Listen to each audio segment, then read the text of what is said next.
read with your phone while I do this. All right. Islam, everyone.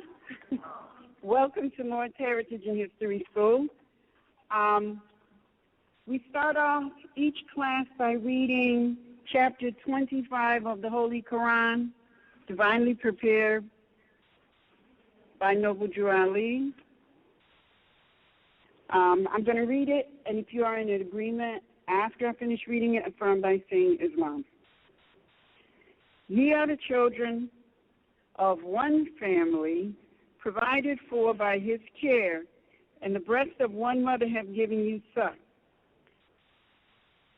Let the bonds of affection therefore unite thee with thy brothers and sisters, that peace and happiness may dwell in thy father's house. And when you separate in the world, remember the relation that bindeth you to love and unity, and prefer not a stranger before thy own blood. If thy brother is in adversity, assist him out. If thy sister is in trouble, forsake her not. So shall the fortunes of thy father contribute to the support of his whole nation, and his care be continued to you all in your love to each other. All right, Islam. Today's class is going to be presented by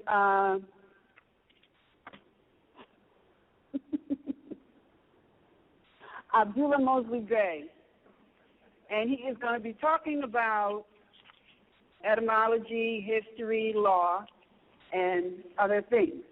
So without further ado, I'm going to give you Abdullah. What do you want to Put up here. Right. All righty. You're all right. Good. Let that phone straight from you. Yes. All right. Islam.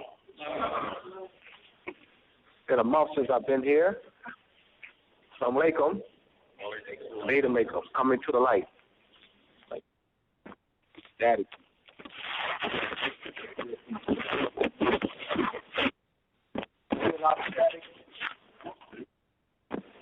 No?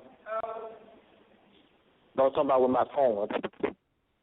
This, all right.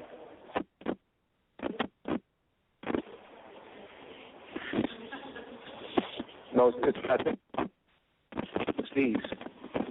Oh. I can do myself. Look at that. Might fix up real good. All right. I have, well, good news. I'll be done the rough draft.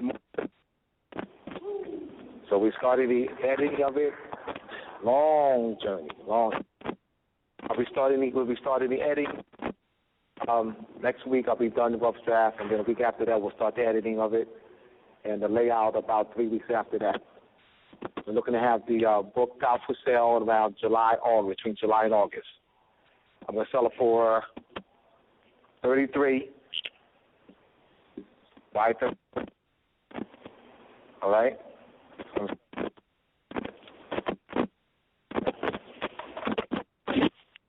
The DVD book cover flyer. I'm going to read the. All right, go back and go to it. All right, DVD book cover flyer. Coming summer 2016. I have book topics. Come on. Our 4 book topics on the book cover flyer. Book topic 1, the Moorish enslavement and advancement of the Europeans during the 15th, 16th, 1700s, re-examining the transatlantic slave trade story. Topic number 2, the federal government and their pure divan restored to the Moors. Topic number 3, restoring the Moorish restoring the Moorish hereditary birthright title noble to the Moors. Topic number 4, restoring the Moorish sovereign titles and pure potentate, sovereign royal monarch, sovereign grand commander, and illustrious to the Moors. Now these titles, royal monarch, sovereign grand commander, illustrious, and pure potentate, are used by Masons in their order. those titles belong to us by birthright. All right, so what I'm doing is placing those titles in historical perspective, in the perspective of the Moorish government. So that's the book cover. This is going to be marketed on Masonic websites. I have a brother in Durham, North Carolina, Masonic Connection. He's a Shriner and Royal Arc Mason. He's going to put this on his website. He has Masonic connections all over the world. So we're talking about worldwide marketing. All right? The next issue of the paper, issue of the paper will be out in June. The book cover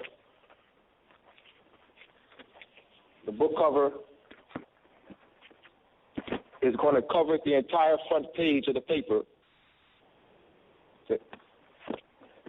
The book cover is going to cover the entire front page of the paper. All right?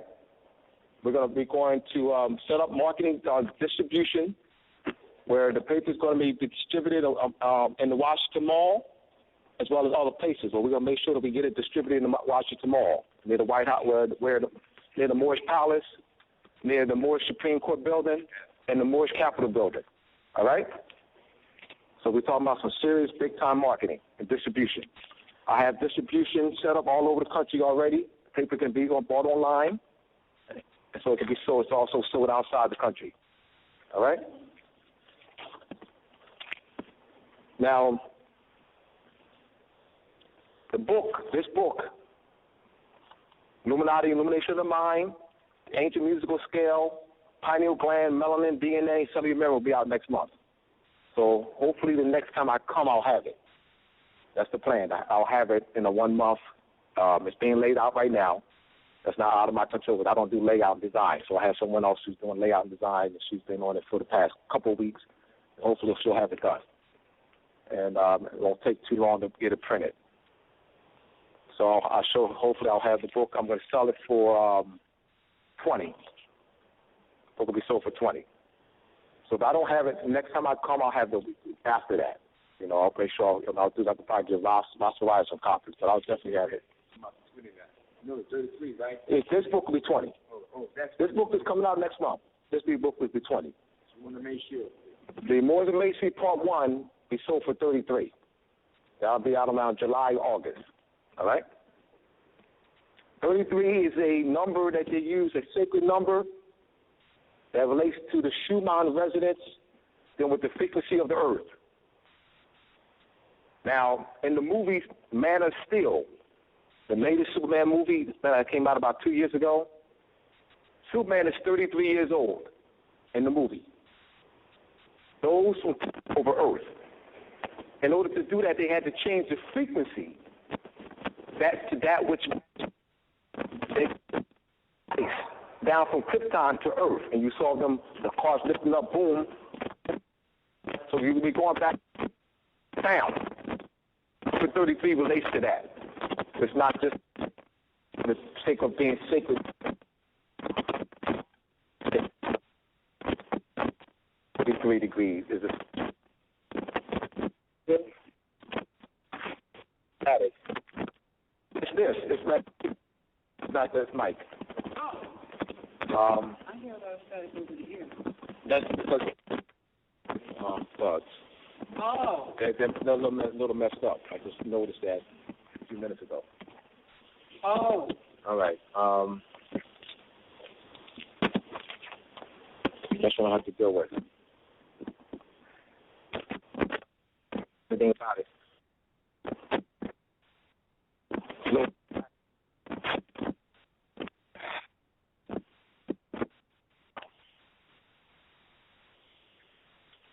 I was saying that the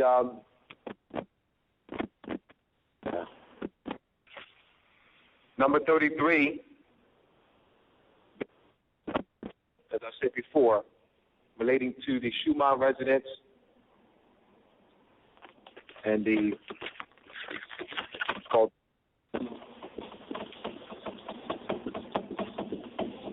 resonance. All right? To the earth.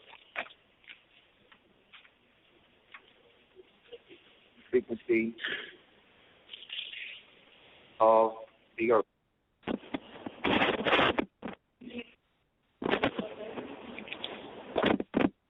saying. It's just messed up.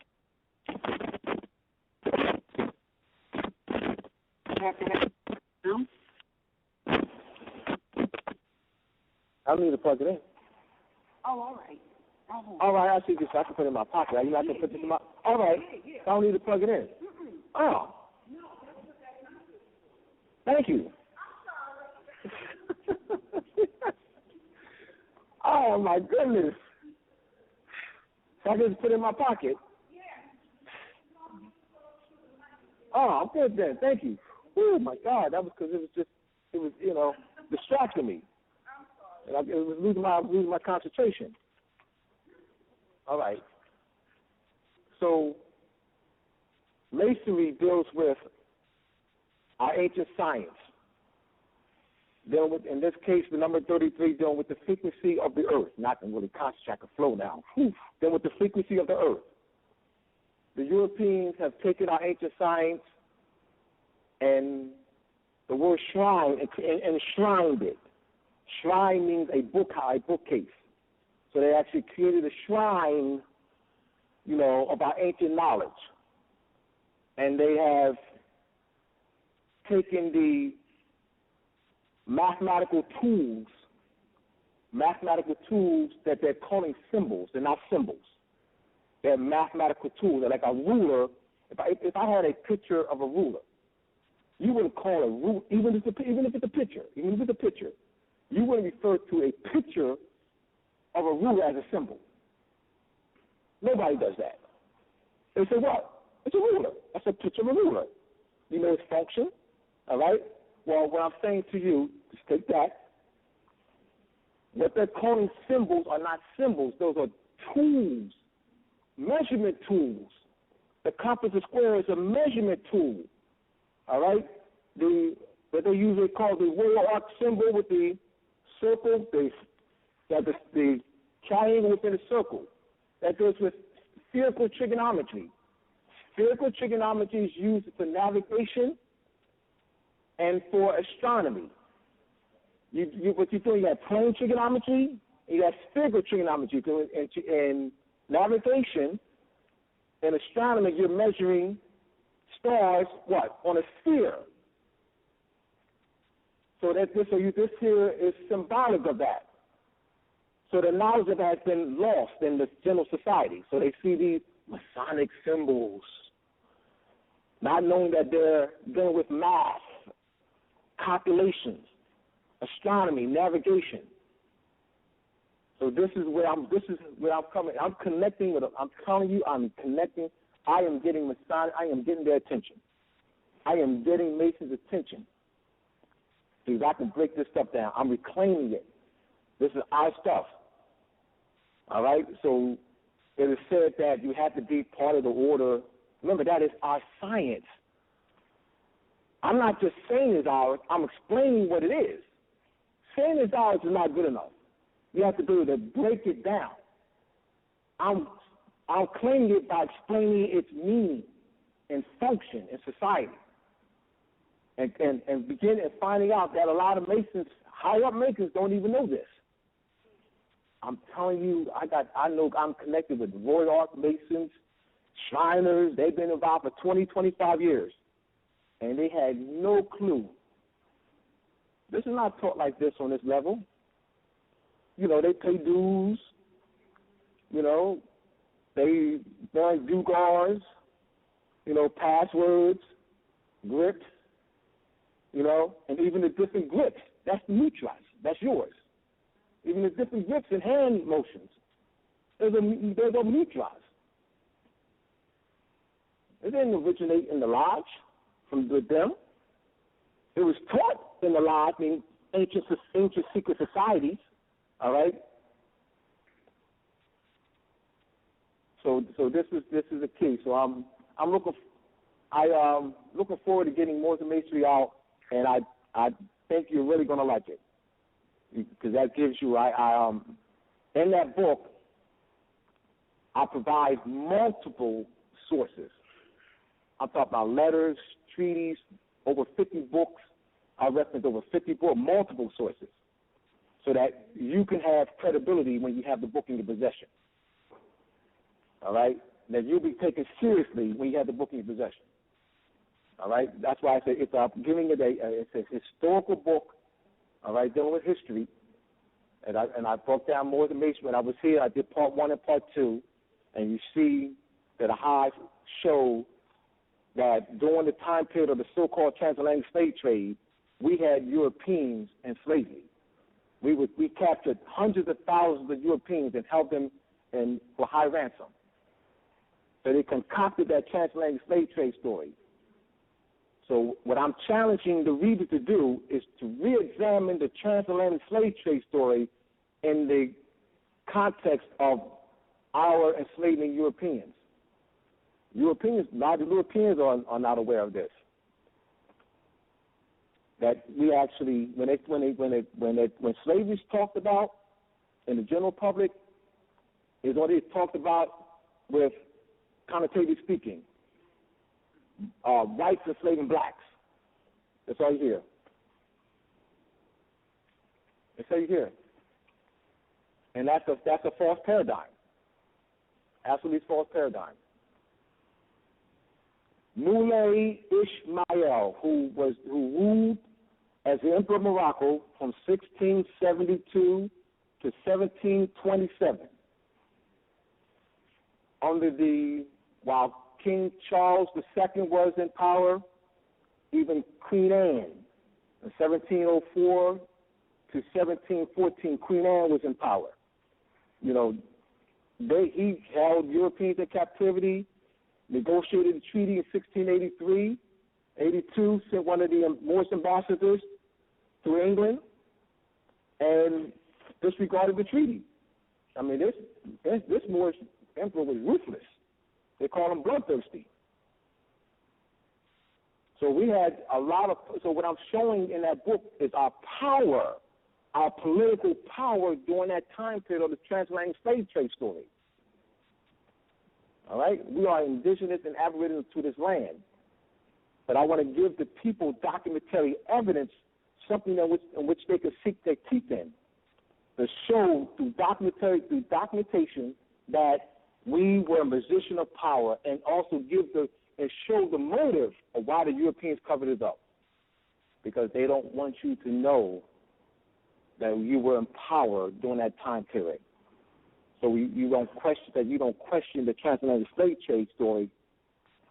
Now we question it because what that does, by not challenging the Europeans' claim of occupation, their claim stands.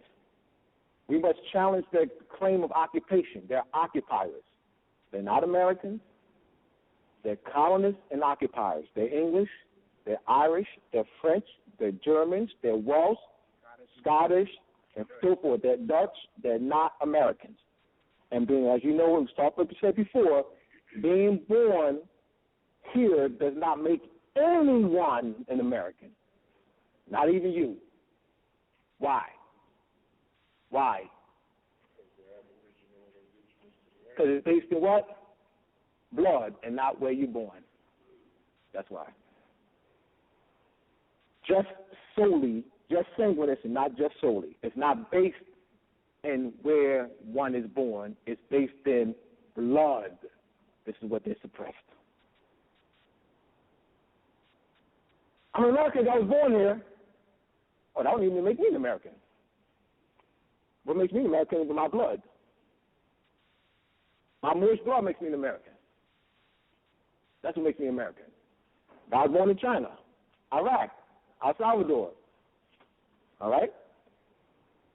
So that's the key, understanding that.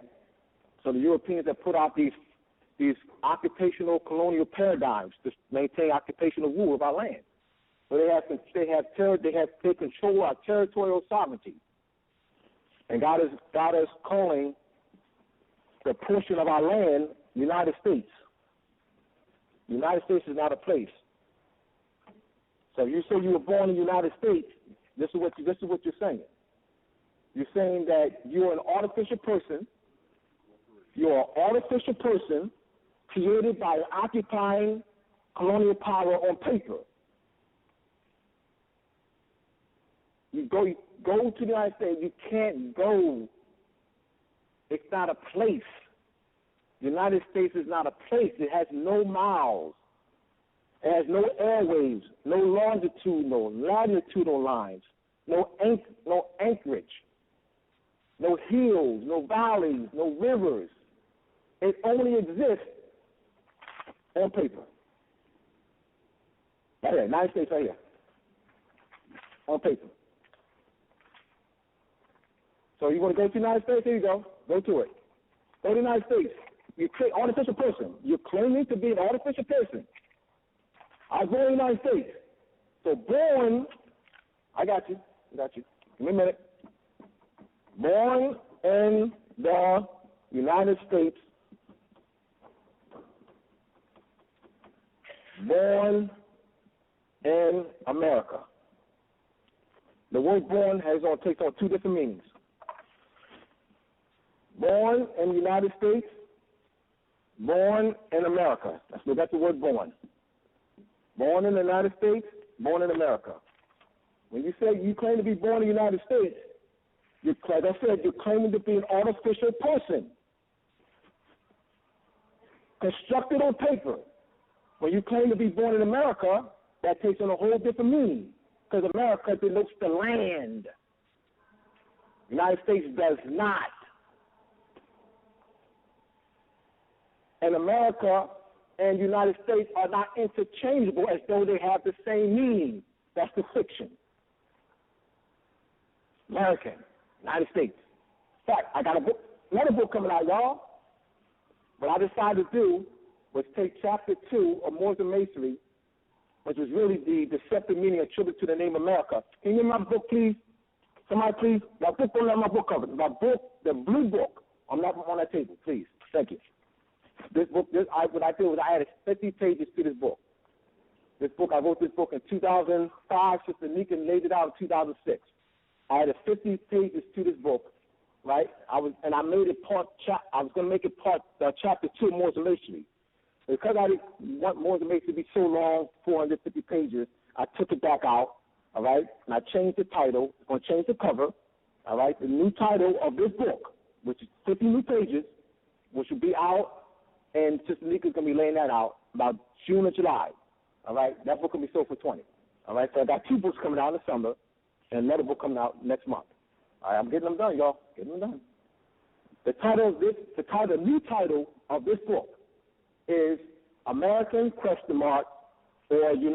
or United States citizen ? American ? or United States citizen ? Now that's going to stimulate questions. Why? The general public, our people as well as Europeans, think America and the United States have the same meaning. Question. You raise your hand. Somebody. All right. Yes. I just wanted to know the time period exactly when they said that we were coming out of Africa when they were shipping us over. 1500s to the 1500s to the early 1800s. When we was in England and doing all that, so it was what? No, are you talking about the transatlantic slave trade story? That period that they say that they claim that we was all coming out of Africa. 1500. No, but what I'm saying is all right, and I'm thinking about England and everything and how we was also doing over there, right? All right, that's 2 different questions. Yeah. So give me there's 2 different questions. So give me one at a time. Okay. What I'm saying is that while I was going on the African slave trade, you said that we was also ruling and doing other things. And what time period exactly was that? Because I was a little confused. Well, we can go 600, 700, 800, 900, 1200. My focus, my time. All right. I'm focused on 15 to 1800s. Why? Because that is the time period of the so-called transatlantic slave trade story. That's my time period that I focus on.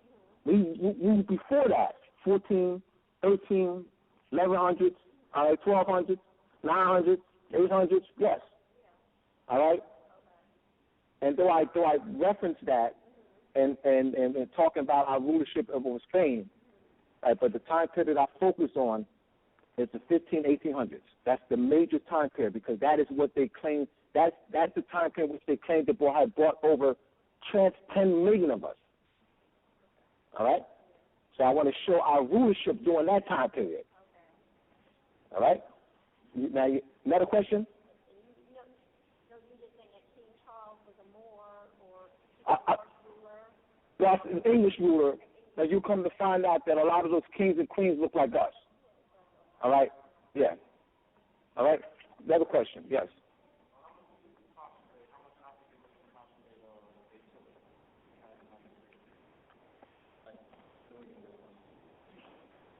I'm not claiming any. I'm not claiming any.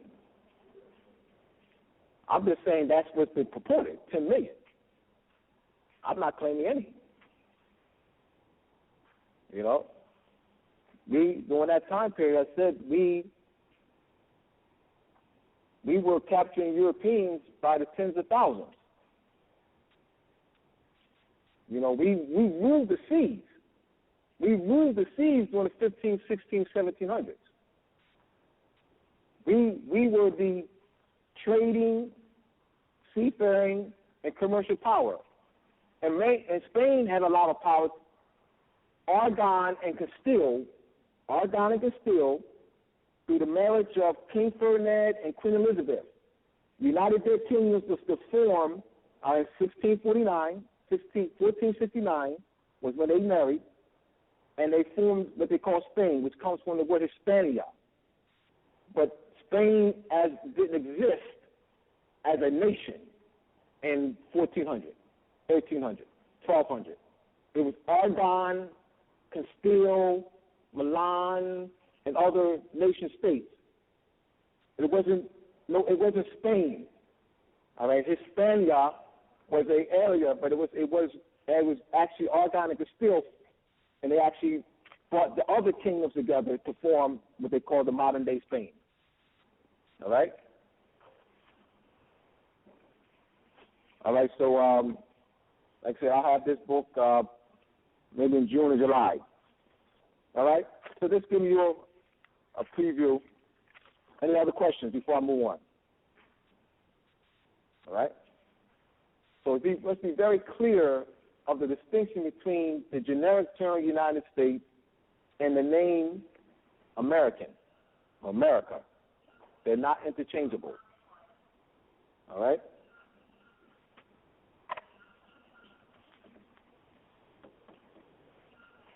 Where was George Bush born? In America. Al Gore, in America. George Bush was born in America. Does that make him an American? Why not? He's not an Aboriginal with his land. Right, exactly. And so it's based in just sanguinous. Just sanguinous.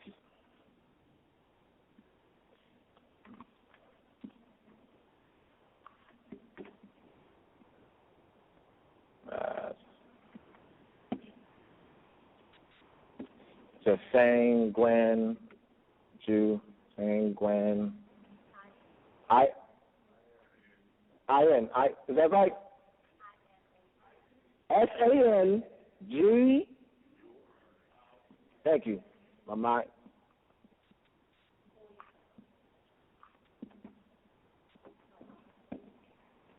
O-U-S, that's right. My mind is all that writing I'm doing. Thank you. Just sanguinous. So this is the law of blood, and just solely, and this is what they're pushing, just solely. All right, that one is one. Another key too that is deceptive is that they use the word nationality and citizenship as though they have the same meaning. Nationality, this is in international law, this is deception. And citizenship do not have the same meaning.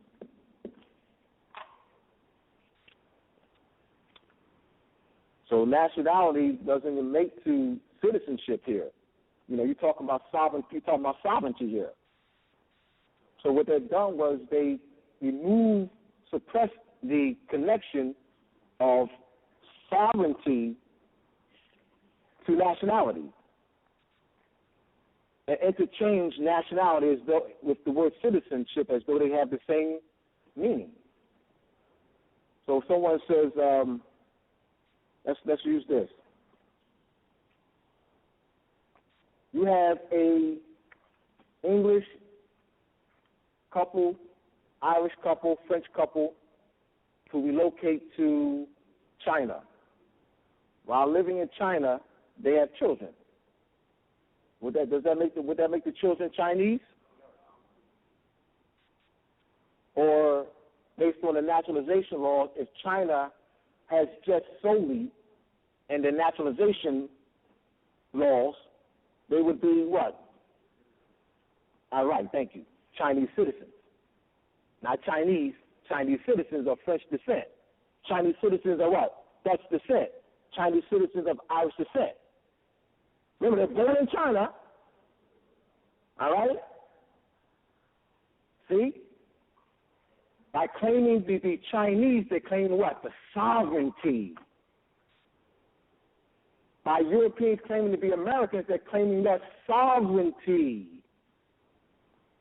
It's not innocent. It's birthright theft. It does matter. And we're challenging them. They walk around claiming to be Chinese, get their heads cut off. Walk around claiming to be Chinese, get your head cut off. Chinese citizens, not Chinese. They play that here because they know that most of our people are unconscious. So they can play that, I'm an American, I'm an American, I'm an American. You know what I mean? And we don't challenge them. They safely do it. I'm an American. American President George Bush, I'm an American. They just, all right? They don't play that crap. They don't play that crap in the United Nations. They don't play that crap in the United Nations. What does the nameplate read? The United States ambassador to the UN. What does the nameplate read? United States. United States of America.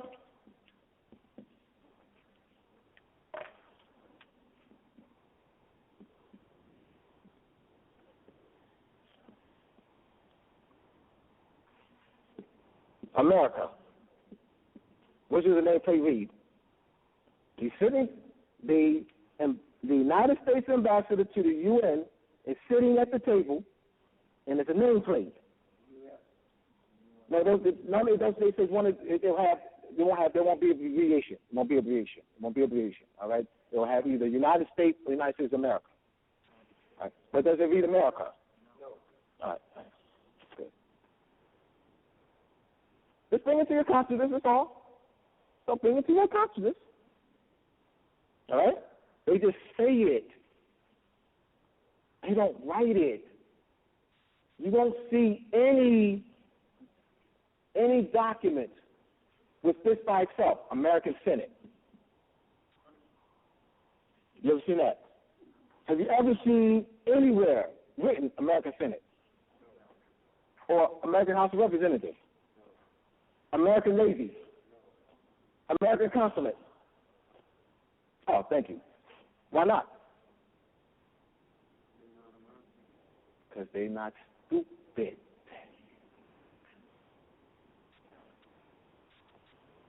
They plague us. They only say it in public addresses. Not officially. It is in public addresses only. And they will never say the American ambassador to the UN. Never.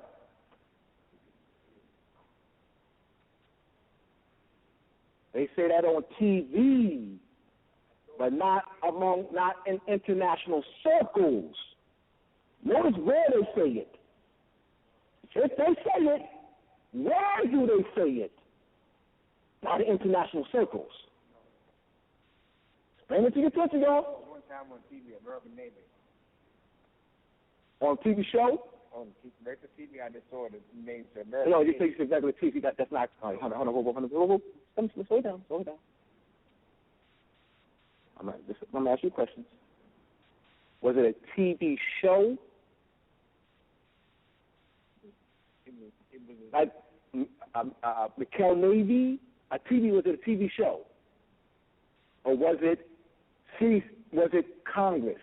Was it an actual live broadcast of somebody, of an official? Almost like was it? I just saw it. I was surprised to see it. To see American Navy. I can't respond because I'm still not clear. I'm still not clear as to what it was. All right. So just bringing these to your attention. All right, y'all take notes. You too take notes. All right. They smoking y'all in your head. Y'all smoked in the head already at school. All right. They dumbing y'all down. All right. Indoctrinating y'all. All right. And y'all hear that? American president. America going to war. All right. America ain't going to war. We're America. They're occupiers. We're America. America don't relate to them. It's birthright theft. And so we have to educate our people in mass numbers and organize them into government structure to challenge their false claim. Because they're stealing our birthright. They're claiming our territorial sovereignty. And they've gone unchecked and unchallenged. And they'll continue to do it until they're challenged and checked.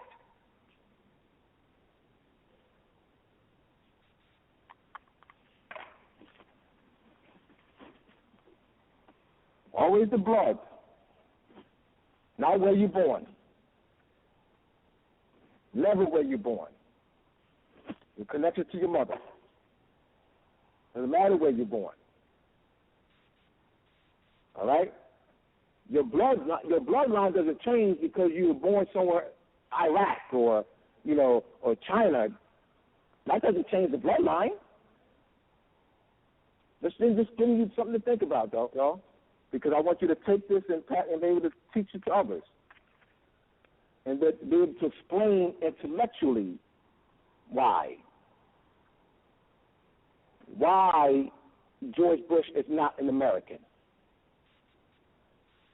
Because they're playing the United States, American mean the same thing.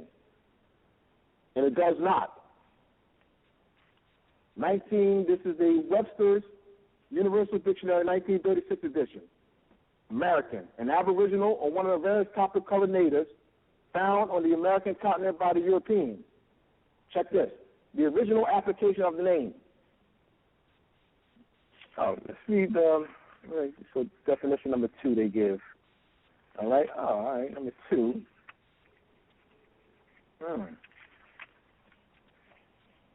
Number 2 definition. An American-born descendant of European settlers. See the birthright there? See? The definition? How do you do it? Number 3. A native, born, or naturalized citizen of the United States. So I just stuck that in there. How do you do that? Let's do the definitions. And got us to accept that. See, original application of the name. Let me read the first one again. An aboriginal or one of the various copper-colored natives found on the American continent by the Europeans. The original application of the name. So number 2 and 3 are what? Thank you. Birthright theft. That's what they're designed for. It's not an oversight. They didn't know. It's deliberate. It is social engineering to steal our birthright. They are claiming our territorial sovereignty and our government. The capital of the Moorish government is in Washington, D.C. Moorish Palace, where Barack Obama lives. That's the Moorish Palace. The Capitol building, Moorish Capitol building, Moorish Supreme Court. Those are our buildings. This ain't no European government. This is the Moorish government. So what's the name of the government? I'm asking. What's the name of the government you live in? United States. What's the name of the government you live in? He's like, I surrender now. What's the name of the government you live in? All right. All right. Can someone help us out, y'all? What's the name of the government that we live in? What's the name of the government we live in? What's the name of the government we live in? What's the name of the government we live in? Moorish.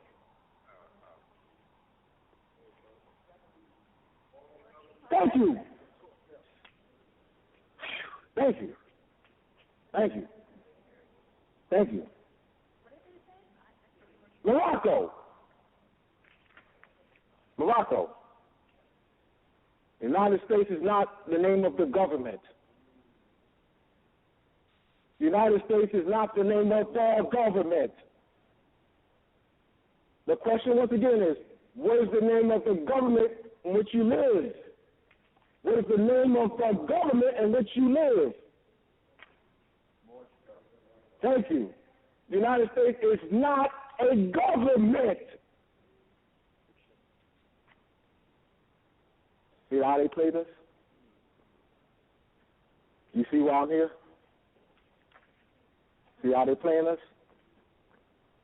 And believe me, it does matter.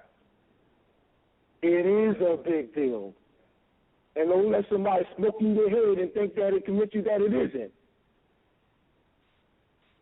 Please. Just had up here United States of America.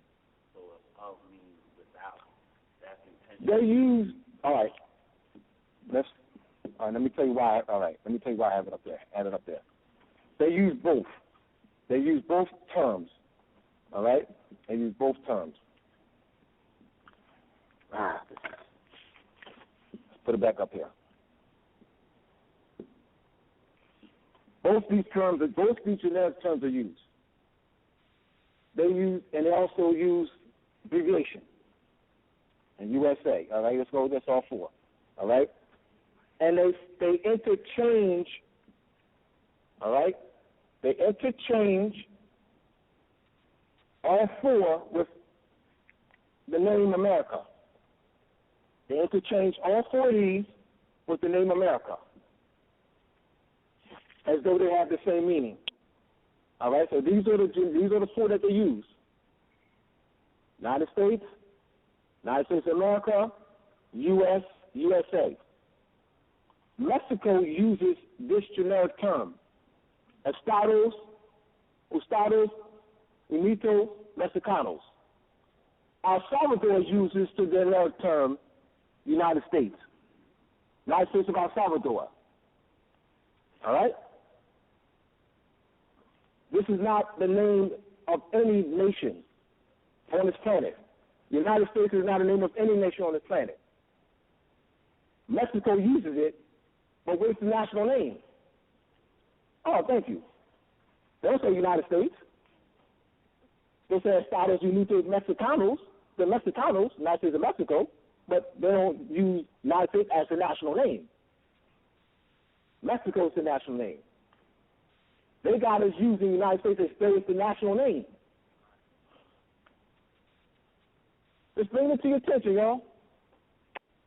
These European occupational false birthright stealing concepts were designed to what? Maintain the theft of our birthright.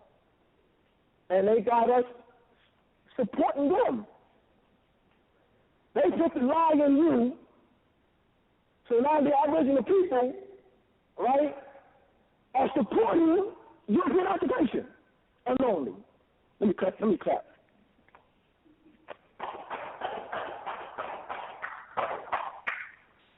What did you already say? In order to change people, what? Change their literature. Because we are helping the Europeans to maintain occupation of our land.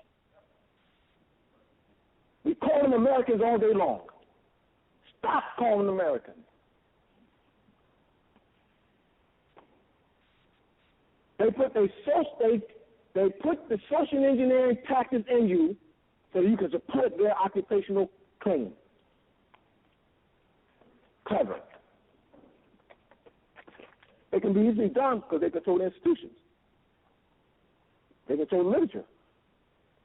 That's why Joe said, in order to change people must change their literature. That's why I write, market and distribute. Write, market and distribute. Write, market and distribute. I'm talking about massive marketing, massive distribution. Not distribution, massive distribution. That's what I do. You can change the people by changing their literature. It does work. Any further questions before I move on to the next segment? All right? This is something that I really didn't plan to do, but I felt the need to do at the last minute. Actually, when Andy was putting on the mic, is when I was going to go straight into the vocabulary building lesson. But I felt the need to review this. And guess what? It needs to be done. So we still saying the name of the government in which we live is the United States. I don't know no government called the United States. Don't exist. Estados Unidos Mexicanos, United States of El Salvador, all right, but United States, no, I don't know, don't exist. An occupational colonial power, yes, but a government, the government, sovereign power, no. The name of the government in which you live is Morocco. Take it to the bank.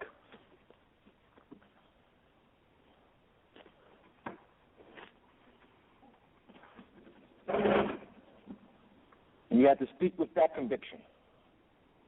All right, so let me go right into the vocabulary building. Any questions before I move on? Yeah, so like say court and the judge is like, are you a United States citizen? So the answer would be but you would already have that in your documents, though. That would already be established in your documents. You wouldn't be going to court, but that's already sent in documents. So that wouldn't, all right? It would already be established in the document as to who you are. All right? Now, you don't establish that by walking into the court. All right? And you make a special appearance. I'm getting all my paperwork completed and done. As soon as I have it back, now I just have to let them right. on notice. Put them on notice. Yes. So your nationality will be already presented to them before you walk into the court, before you make a special appearance. All right? Another question. Yes. After we get all the knowledge that's needed and necessary, when do we start taking all our stuff back? You said, how do we get, well, you sitting here right now, right? Yes, sir. And you came why? I have an interest in learning more about who I am. What do you plan to do with this information? Well, I am former United States Marine, trained by them.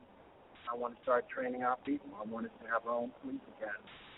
I want us to have our own law enforcement. And I'm working with some people that are starting to put that in place. So that's a process, right? Of which you're taking part. Of which I'm taking part. Yeah, that's your answer. Well, what I'm saying to you, brother, is we look for some magic pill, it's doing what you're doing, being active in our sovereign affairs. It takes work. Are you willing to put in the work? I've been putting the work in for 22 years, fam. All right? Tired, I still work on my book. Tired, fam. Tired, I still work on my book, bro. Get my daughter. Go to work. Tired, I still work. Get on my stuff. Tired. I put the work in, bro. I put the work in. All right? So I can hope just to inspire you while do my work. All right? So that's the answer. That's what I want to hear. I don't want to hear you say what I want to do. Me. What do you want to do? Yeah, what do you want to do? Right. Another question.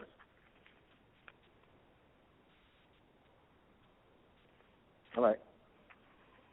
On that note, I am connecting with a lot of Masons, Eastern Stars, and they have a network that's been in place for over 100 years. So I'm looking to move this thing along exponentially in the next 3 or 4 years. All right, I will be vending at Masonic conventions all over the country. I'm going to the meeting of the Conference of the Grand Masters with Grand Masters all over the country. Prince Hall will be in Cherry Hill, New Jersey from May 15th to the 23rd. I'll be going every day. All right, so I'm strategizing, working my way in. All right? So let me move on. So let's go right to the main lesson. I want to hold up some cards, and I want you to read what's on the card and think about what the words have in common. All right? Well, I have to say the word. The word is conspicuous. The word is conspicuous. Think about what the words have in common. The word is conspicuous. See? Auspicious. The word is auspicious. Auspicious is spelled A-U-S-P-I-C-I-O-U-S. Auspicious. Those who are listening know how to spell it. Auspicious. Microscope. The word is microscope. No, just think right now about what all the words I'm presenting to you have in common. Telescope. The word is telescope.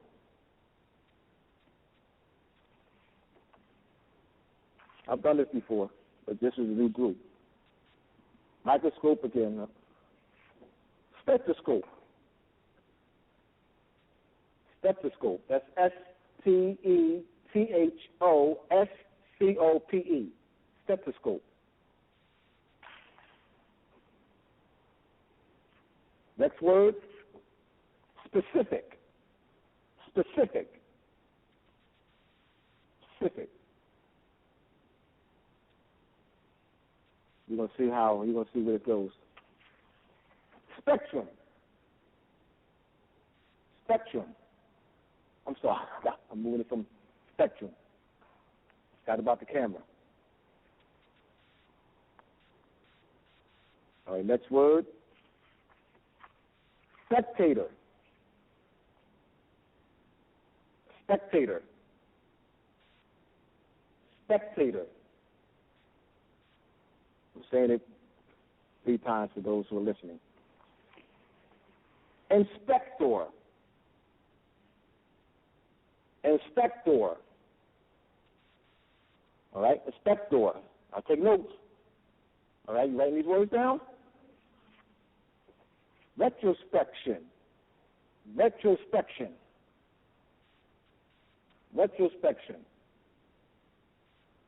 Retrospection. I need y'all to write these words down. All right, take you all 3, all right? You want to see? Give me a chance. Optic. Optic. Optic. Optic. Introspection. Introspection. Introspection. All right. Next word, video. Think about what the words have in common. Video. Next word, visit. Visit. Visit. Next word, witness. Witness. Witness. Next word, improvise. Improvise. Improvise. Next word, provision. Provision. If you have it written down, you can clearly see the commonality. Provision. Invisible. Invisible. You're smiling. I see you got it. You're smiling, huh? Invisible. All right. Optometrist. Optometrist. What is an optometrist? Optometrist. Idea. Idea. I see. Oh, I see what you're talking about. Oh, I have something. All right. Idea. Supervise. Supervise. Supervise. Evidence. Clear things seen. Evidence. Evidence. All right. So what do these words have in common? So what is it? Seeing? What do you say? Has to do with the five senses. The body. Do with the five senses? You got touch, taste, smell. Which one? One of the senses. I'll say sight. Sight. Sight. Seeing. And what else? Vision. Vision. Yeah, seeing. Seeing. And you see the word right. Good. Now, I'm going to show you thousands of words are generated. There are 10 root words. I'm going to write them down. What you saw are 10 different root words. They all have the same meaning, coming from 3 different families of words. I'm going to give you 3 different families. You have VIS,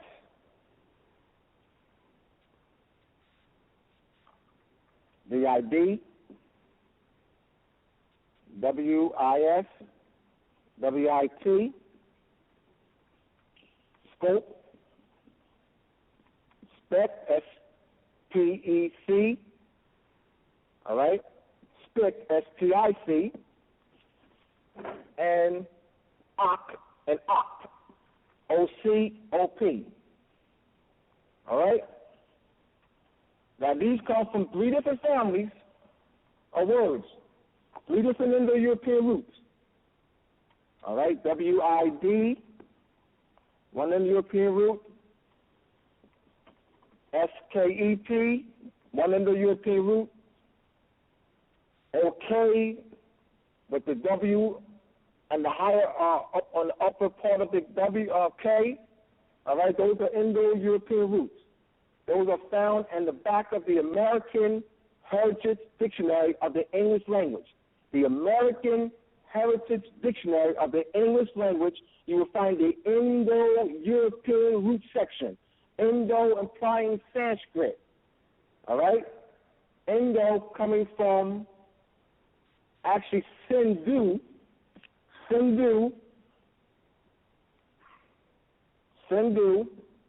which is a name of a river. Sindhu has been Arabicized. The Arabicized word or version of Sindhu is what? Hindu. Hindus. Hindus is the Arabicized.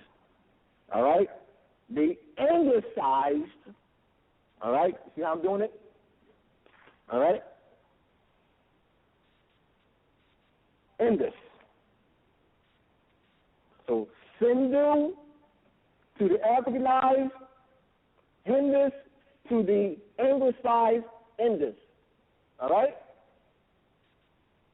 Sindhu is spelled Hindu.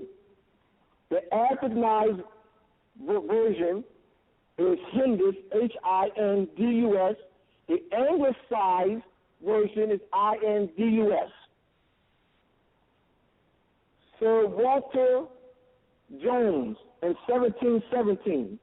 Walter Jones in 1717 studied at the University of Calcutta. He is given credit for developing the Indo-European chart and family of languages. He learned that system and learned the principles when he studied Sanskrit at the University of Calcutta. Once again, his birthright test. They put their name on it. He studied at the University of Calcutta in 1717. And he gets the credit.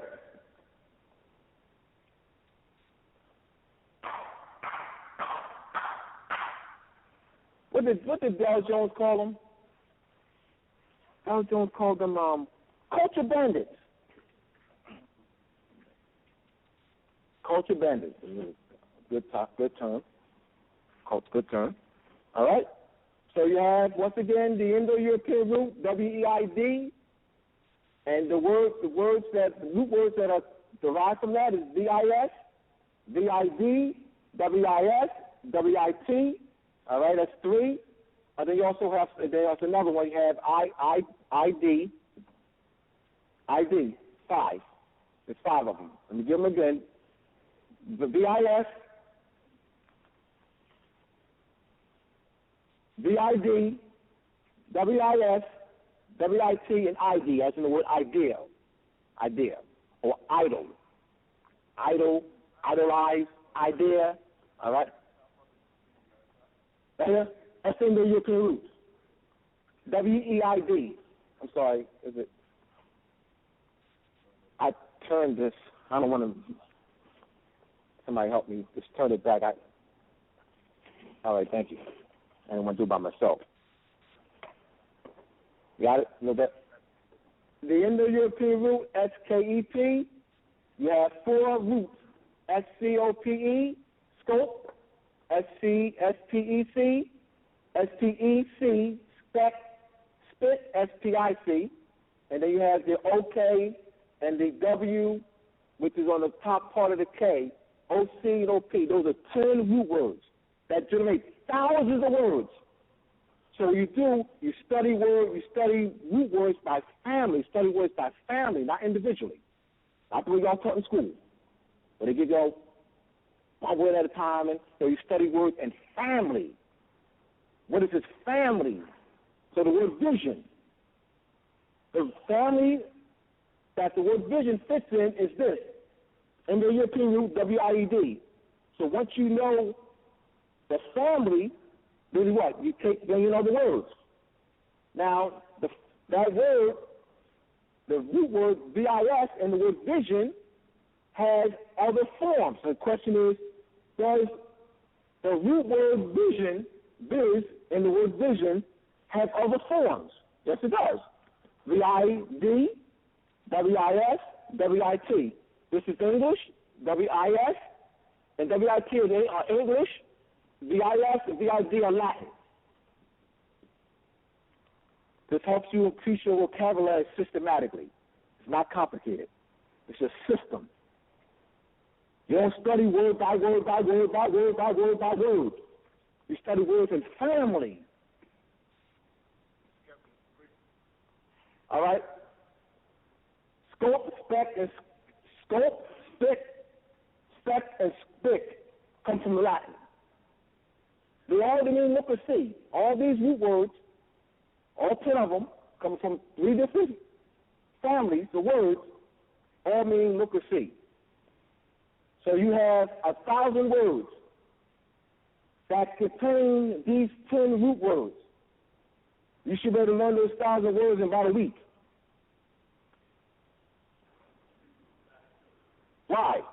Why can you learn them in about a week? Thank you. The root word, they're all related. coming from 3 different families, but they all have the same meaning. Question. I'm going to give you some other families. Y'all have any questions? Y'all want to get you have questions? No? Not at the moment? All right. Do you see how you can use this? All right. Did you write this down the way I have it on the board? All right.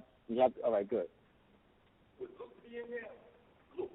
No, look is the meaning. Look is English. Look is see, it's the meaning. Right, but look wouldn't be in here. Right, that's not the root word. Look would be the, All right? So let's generate some words. VIS, you've got vision, right? Visionary. All right? We can do whatever. You just give me a VID, just give me, it doesn't matter. You have to go, just to give me VID or WIS, witness. All right? ID. No, not Indian. All right, let's go back. Let me stop them there. Indian comes from Sindhu. Sanskrit, Sindhu. The Arabicized is Hindus. The Anglicized is Indus. All right? The word is Sindhu. All right, so no, so absolutely. And Indian is IN. Yeah, IN. D, right? Right? Remember, that comes from the Sanskrit Sindhu. All right? Wisdom, wise. All right, let's go. What about scope? Spec, or stick.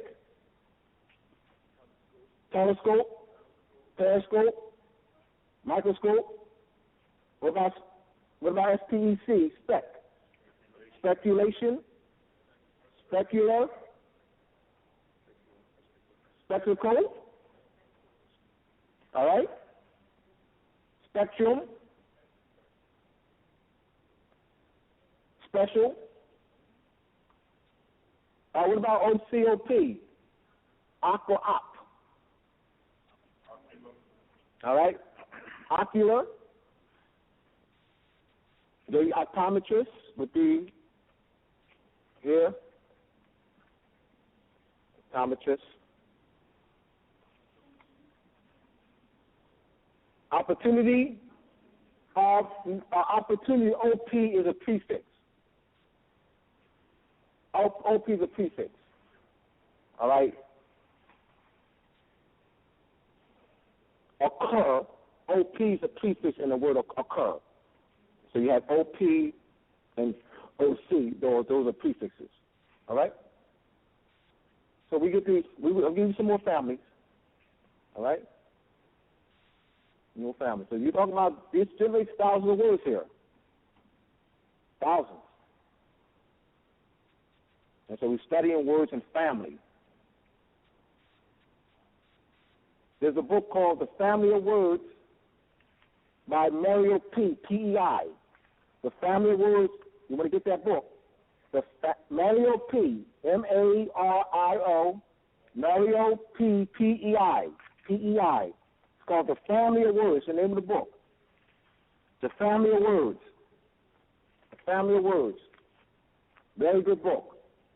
And it will have Indo-European roots, and it had examples just like this, charted like this, the root, and then branches of that one root, that one Indo-European root, and see how it branches into 4 or 5 different roots.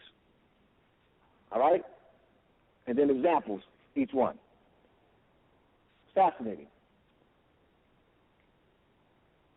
All right? Let me give you some more roots.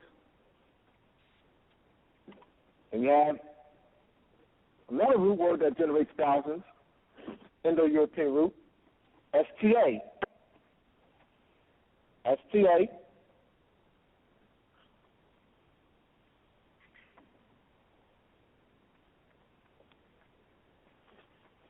So this has to be taught to you, like, because you can't give you too much at one time, because then, it's going to be overload. So that's how you be done over the period of time. And you don't want to throw too much, because like because you're not going to get it. It'll be too overloading. So you have to. So that's why I do things systematically. All right. STA. All right, which means stand. STA, STI, and SIST are the root words. STA, STI, and SIST are the root words that are derived from the Indo-European root STA. This generates thousands of words. You got to see, can y'all think of some words? Stand means station, statue, staff, standard, status, stay, stage, desist, and STI. Assist for SIST, all right, prefix IS, all right, there's 10 other forms of the prefix IS, which means two, all right. Visit, no, that was the other. Visit is visit is WEID, Indo-European root. With the, Okay, with that right there, that's the left. That actually that's the left. That's SIS. yeah, SIS. Right now, the marker, yeah. It's SIST, yes. Oh, here it is. All right, SIST. Yeah, visit was the other list. It was on the other list.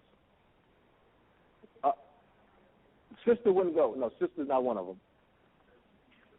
What about SIST? They go. You have assist, assistant, persist, insist, consist, resist. All right, desist, persist, insist.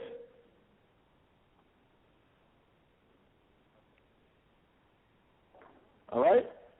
Come on. Institution, institute, prostitute, prostitution, institutionalization, institutionalize,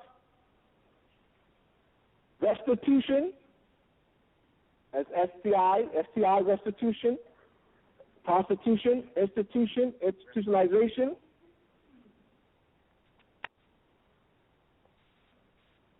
So what you do, let's look at constitute. Oh, nobody said constitute. Constitution.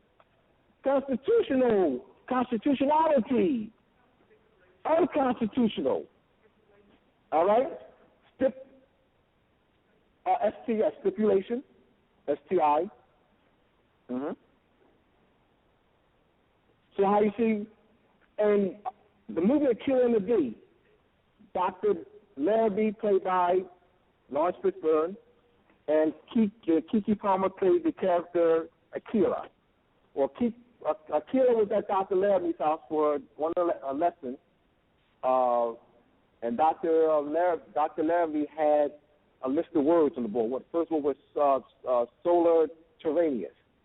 So I said, what do you see? It was a flip chart. He said, what do you see? I see a bunch of big words I don't know. And then, so he said, he asked her first. He asked her, where do big words come from? Big words. She responded, with people with big brains. That's what she responded, people with big brains.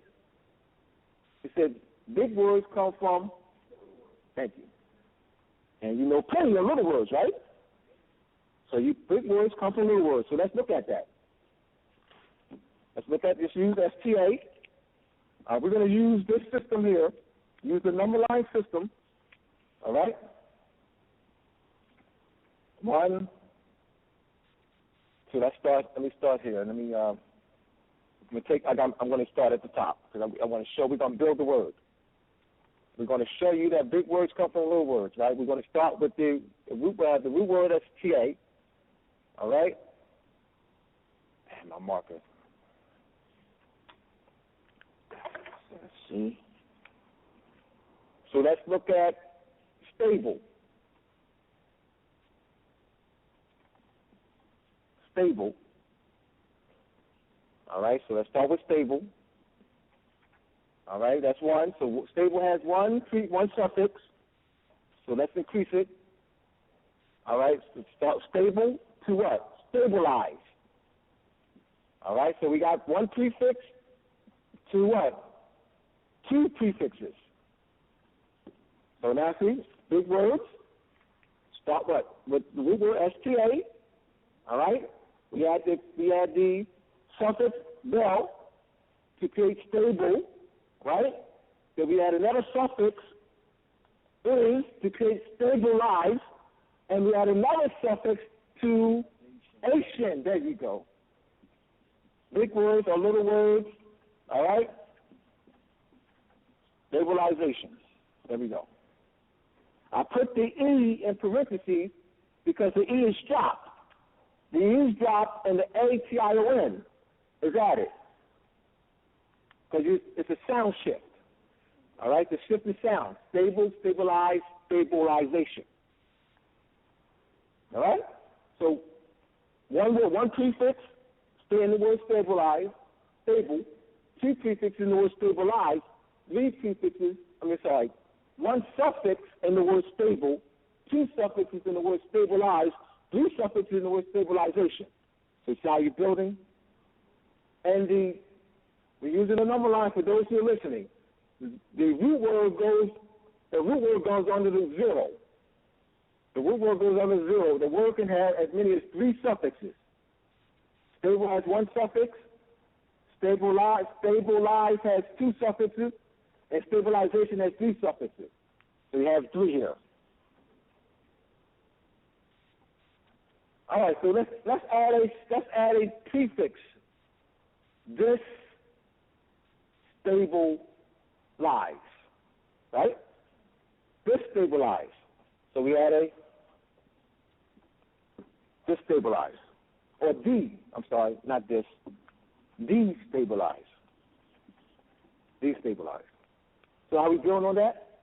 So now we have destabilize has one prefix and two suffixes. So we're building the word. This will take you a long way. And word building, you can what? We're going what? We are constructing and what? Deconstructing. You construct and deconstruct. So we build and what? Take it apart. We could take this. So we start. Say we start with the word stabilize. We take it apart.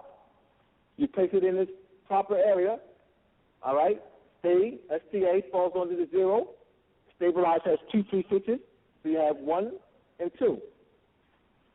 And destabilize has one prefix. All right? Destabilize has one prefix, D. Stabilize has no prefixes. All right? We add the prefix D to create the words destabilize. All right? Any questions? Yes. Please don't say sorry, please. No. If you don't, please. Thank you. Mm-hmm. No, sister comes from a different root. Sister doesn't come from the STA root. It comes from a different root. All right, I'll give you the root. I can't remember the root that it comes from because that question has been asked so many times. Sister. Our sister comes from a different root. Please, could someone look up the Indo-European root for sister? I can't recall it right now. Indo-European root for sister. Indo-European root. Just Google it. Just Google. Indo-European root for sister. Let's do that. Let's Google that, somebody. Indo-European root.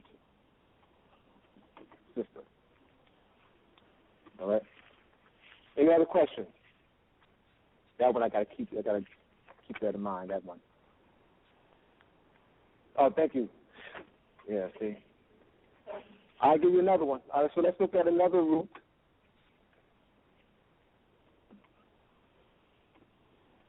DHE. DHE is another Indo-European root.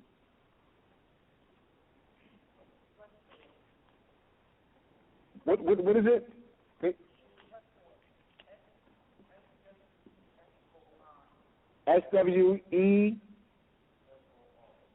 SWEESO. Is that the Indo-European root? All right, so that's what I'm saying. It's not. This is the Indo-European root. That's it right there. It's a different root. It's a different root. Now you can just Google the root, the Indo-European root, and they'll give it to you.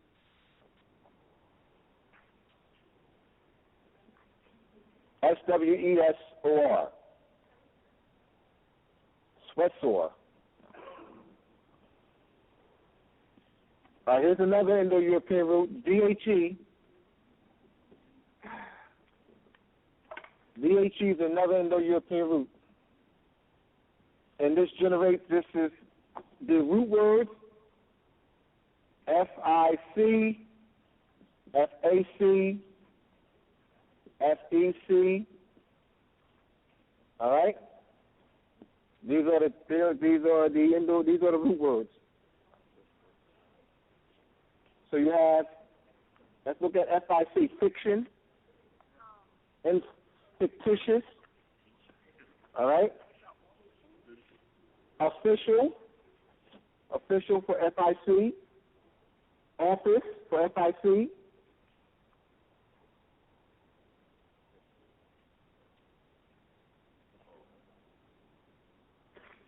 factory for FAC,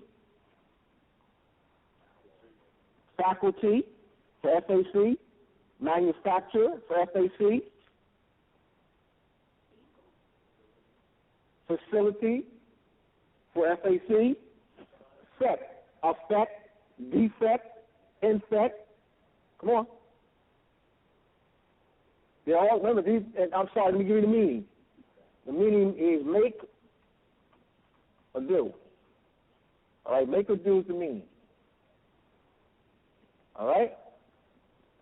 So this generates thousands of words right here. So just giving you a system of building your vocabulary. This is done systematically. You don't need to study word by word by word. That's not how it's done. You study words in family. So you see one word, you want to say, well, what family does the word factory fit in? Where is this family? Does it have other forms? Does the root word FAC have other forms? Yes, two others, FIC, FEC. That's what you want to know. What family does the word fit in? What is its family?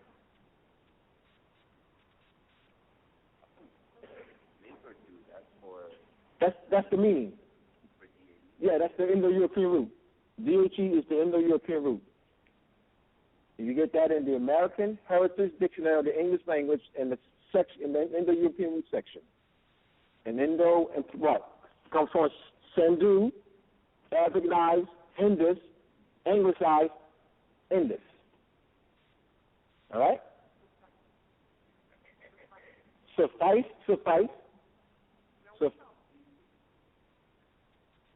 A feces? All right. Yes, feces. Yeah, feces. Yeah, feces is one of them. Feces is one. Faculty? Yeah, faculty. Someone said faculty. Facade? Facetious? All right, facetious. Anyone else? Anything else? Faith? Right? Faith? Fiction? De facto, good. All right?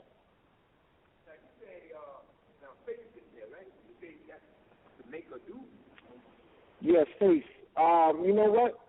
You also have fish. You have this here. Is this a word here? Spatio.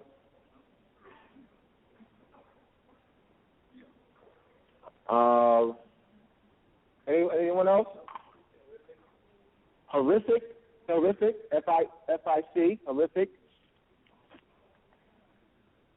Oh, there's another one, I'm sorry, F-Y,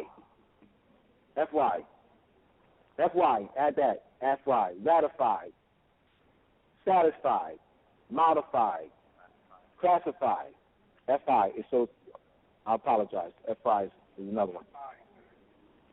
So for those who are listening, there's 4 for DHE, FEC, FAC, FIC, and FY.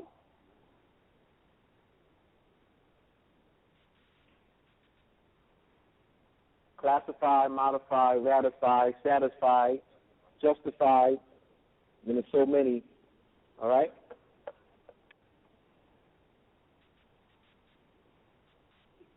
Any questions? What time are we looking at? Questions? Yes, thick, F-I-C.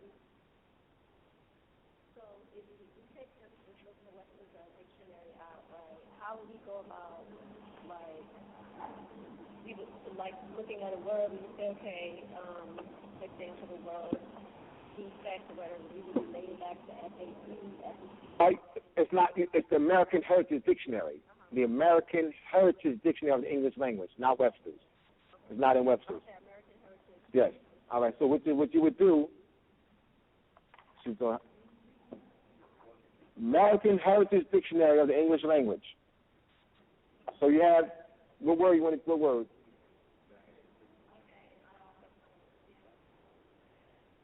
De facto. All right. So look. So de facto is the word. All right. So you look up the word de facto, right? And you look in the. Oh, thank you. Yeah, you got. You know what? You want to repeat the question? All right. I forgot about the mic, man. He wants you to repeat the question.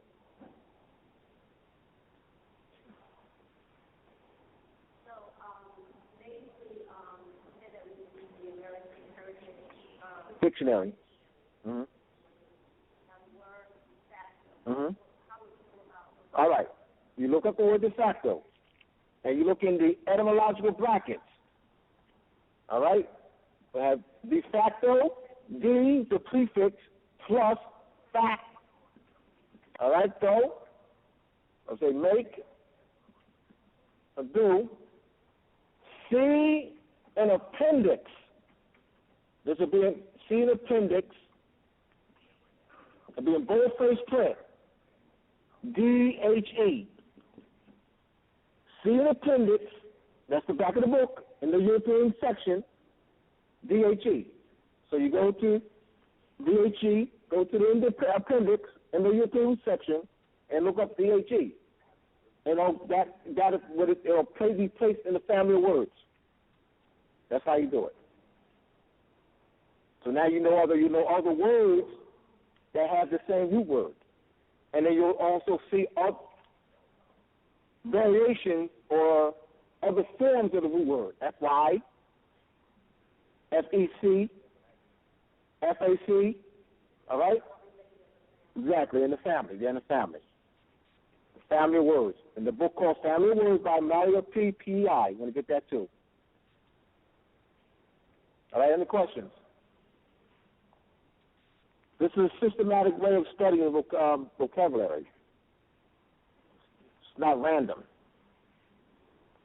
You don't want to study randomly, word by word. That's not how it's done. All right? Any other questions?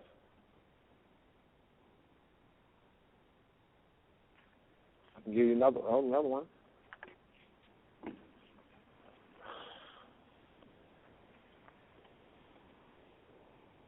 All right, let me give you another one. WERG. Another Indo-European root, W-E-R-G. W-E-R-G. You have W-R, which is zero grade, O-R-G, E-R-G, U-R-G. All right, work. All right? W-R, O-R-G, E-R-G, U-R-G. All right? So let's look at W-R, which is, W-R is zero grade, I'm going to explain it, the zero grade form, which means the vowel, there's no vowels. We have an O grade. If there's an O grade, the E shifts to an O. That's O grade. Zero grade, which means there's no vowels. That's what zero grade means. So there's no vowels there, W-E, W-R, no vowels. You have what? Wayne, right? What's a Wainwright? Somebody who works on a wagon worker. Wayne means wagon. W-A-I-N, W-A-Y-N-E. A Wainwright is a wagon worker, somebody who makes wagons, who works on wagons. What's a shipwright? A cartwright. A millwright. All right, someone who works in the mill. A cartwright would be what? What's a cart? Yes, a carrier. All right? Exactly. Let's go to ORG, organic. All right? Organization, original.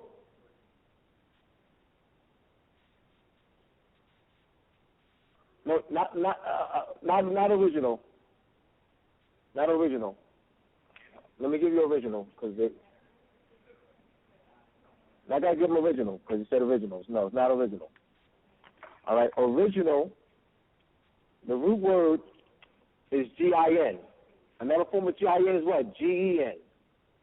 Generation, all right?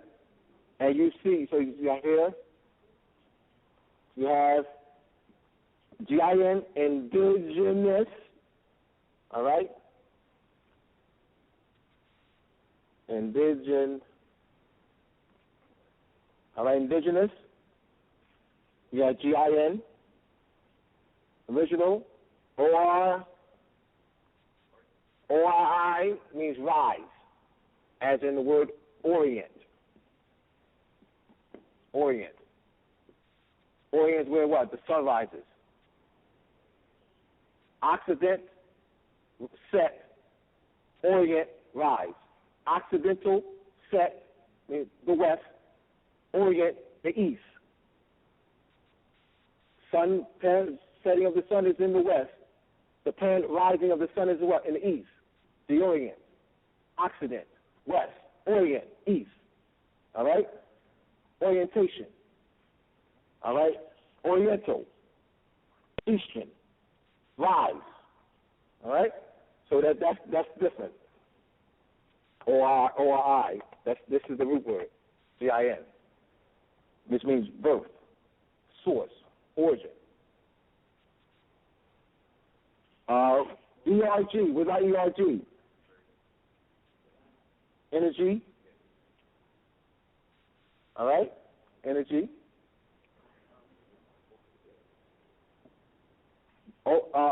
U-R-G, literature, L-I, all right? Surgery, good. All right? Urgent. Oh, my God, good. You see how this is done systematically? Something you already know, but I'm doing is giving a systematic way of studying.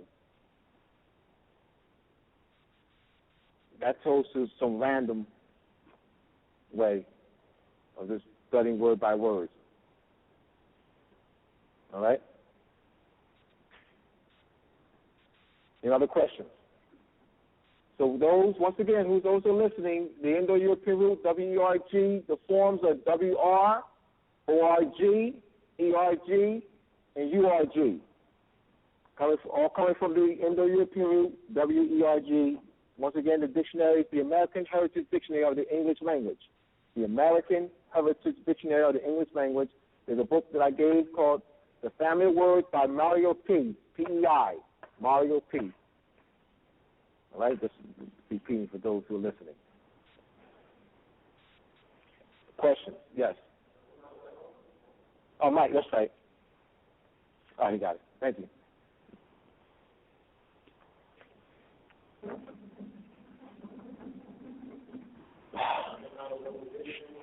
No, it doesn't matter what edition. As long as make sure it has the Indo-European root section.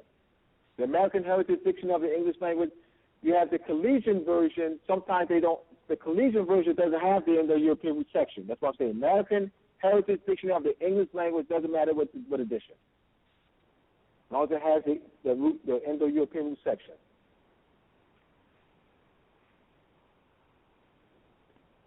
You go to used bookstores, Barnes and Nobles has them, $20, $25. They can order it. All right? I'll give you another one.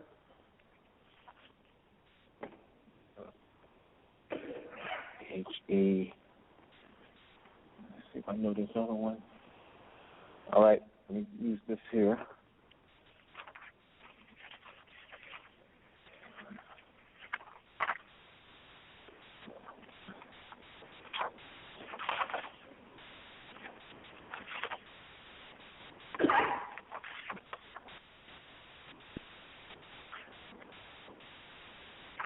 This is from the American Heritage. This is from the Family of Words. Let me give him to it. This is from the Family of Words, Mario P. Family of Words. This is what page?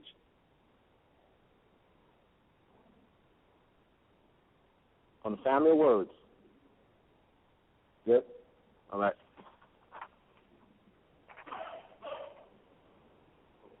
Tell you what, I'm going to pass out another one. Pass this around. Pass this one around. I need this one. Just pass it around. All right? Pass this one on this side, and then you're going to take this one and take to that side. Pass it around so you can see that's the book. That's the book called Family of Words. You see how it's structured. All right?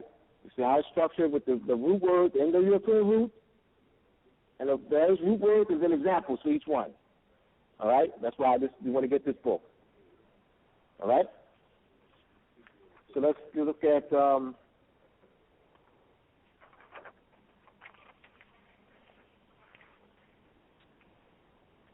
root word is G-E-N. G-E-N is the root word. G-E-N. Yep, there you go. She's ready. She's ready. All right? To beget. To beget. You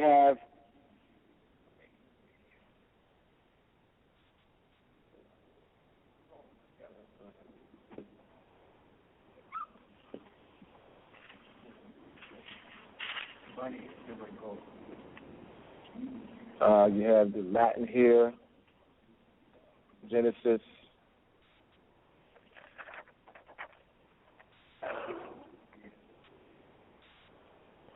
See, he has this on the English, but the L-A-T.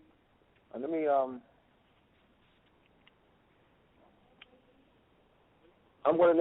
do this. Let me do this. I'm doing it this way. This is. No, let me do this here. G-E. This is Greek. All right. This is.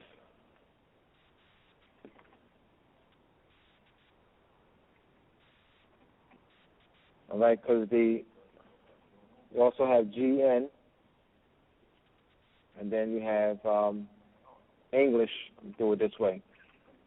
K-I-N. K-I-N. Now, the Greek, when it's transliterated from to the Latin, the G, let me do this, G-N-A, I'll put the G in parentheses. Put the G in parentheses. Put the G in parentheses. All right? I'm putting the G in parentheses because when it moves from the Latin to the G, all right, the G is removed.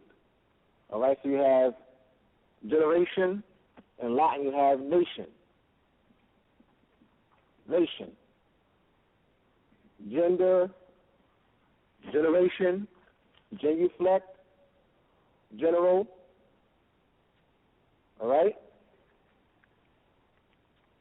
In English, you have what? Kin, folk, kindergarten, kind. We are of the same kind. Kindred. All right? We're going to look up kinetic. K-I-N-E-I-T-I-C.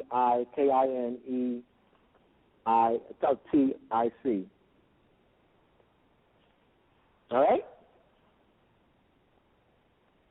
This is an easier way to present it. Question?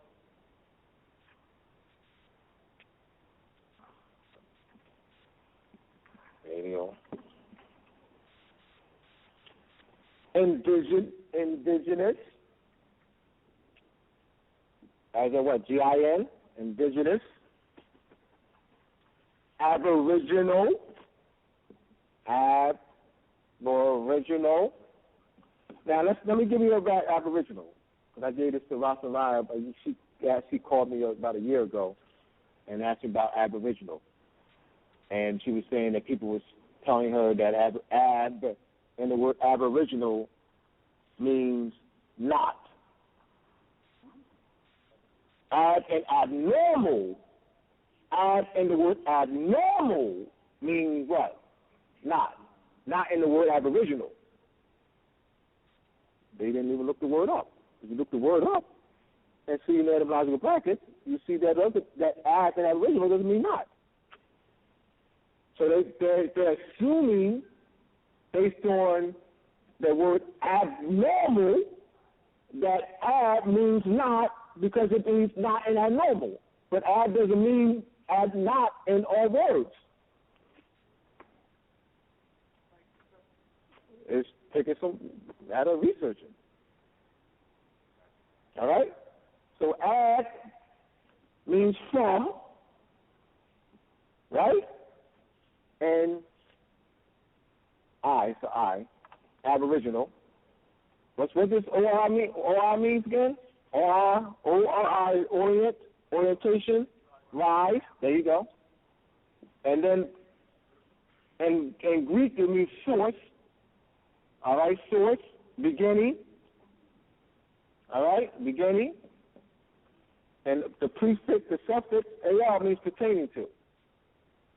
So we are Aboriginal, indigenous, native to the land. And native, going back, if you take it back to the Greek, it means the source.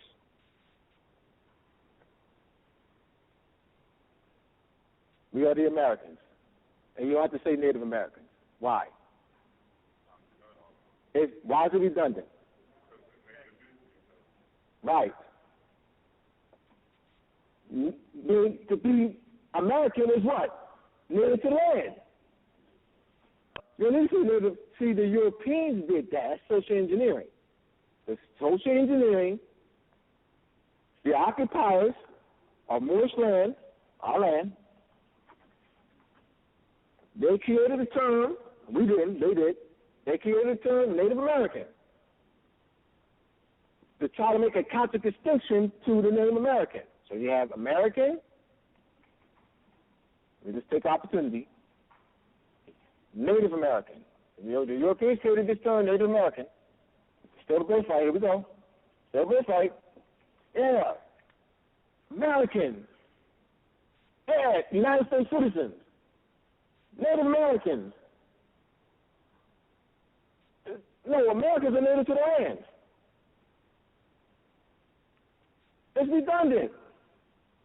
By claiming to be American, you claim to be native to the land. Is that right, Stephen?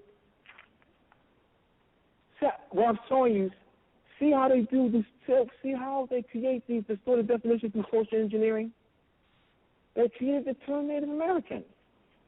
What do you mean say they're Native American? Yeah, the Native Americans live on reservations. See, we are Americans, Europeans. I'm George Bush. Yeah, we are the Americans. They are the Native Americans. We are the Americans. They are the Native Americans. We are the Americans. George Bush, you're not American. Abdullah, why not American? Because you're not native to the land. Ain't got a daggone thing to you being born here. Oh, you're an occupier, a pilgrim. And pilgrim ain't a group of religious group of people, Europeans, Polygamists, foreigner.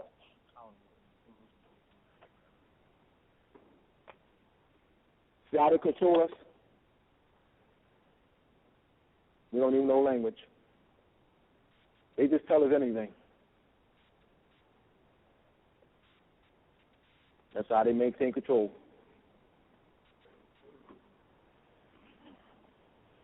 Let me read this, Stephen. Let me read this to you.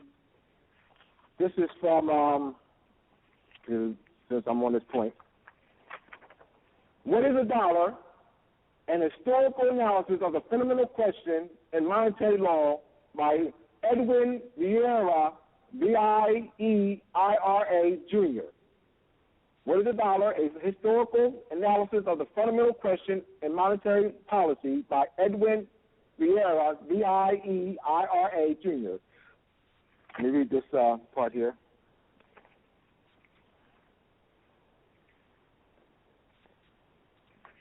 All right, please copy this text. Here we go. An interpretation of the term dollar as signifying merely the label the Constitution gives to whatever Congress decides to make the unit of money, if consistently applied to other undefined terms in the document, would render the Constitution nonsensical. Let me read that again.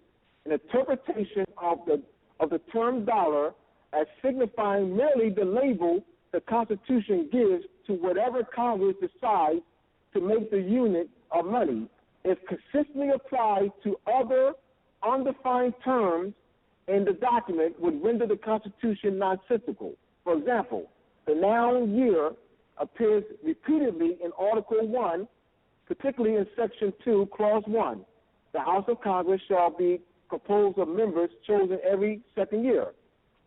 And Section 3, Clause 1, the Senate of the United States shall be composed of 2 senators from each state chosen by the legislature thereof for 6 years.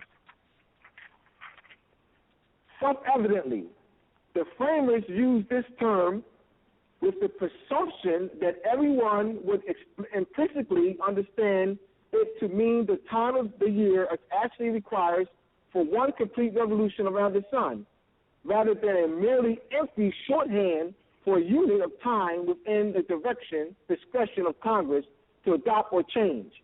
Yet if the word dollar needs no fit historical ascertainable meaning, neither need the word year.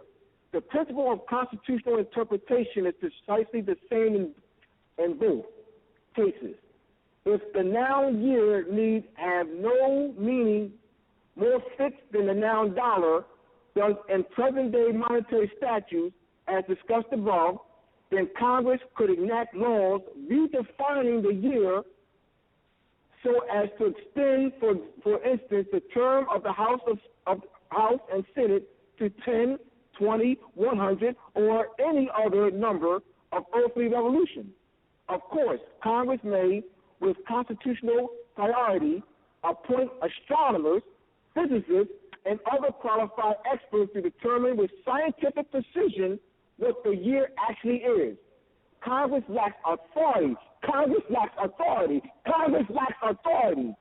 However, to decide for itself what the year ought to be, or to declare the year to be whatever Congress may arbitrarily desire from time to time.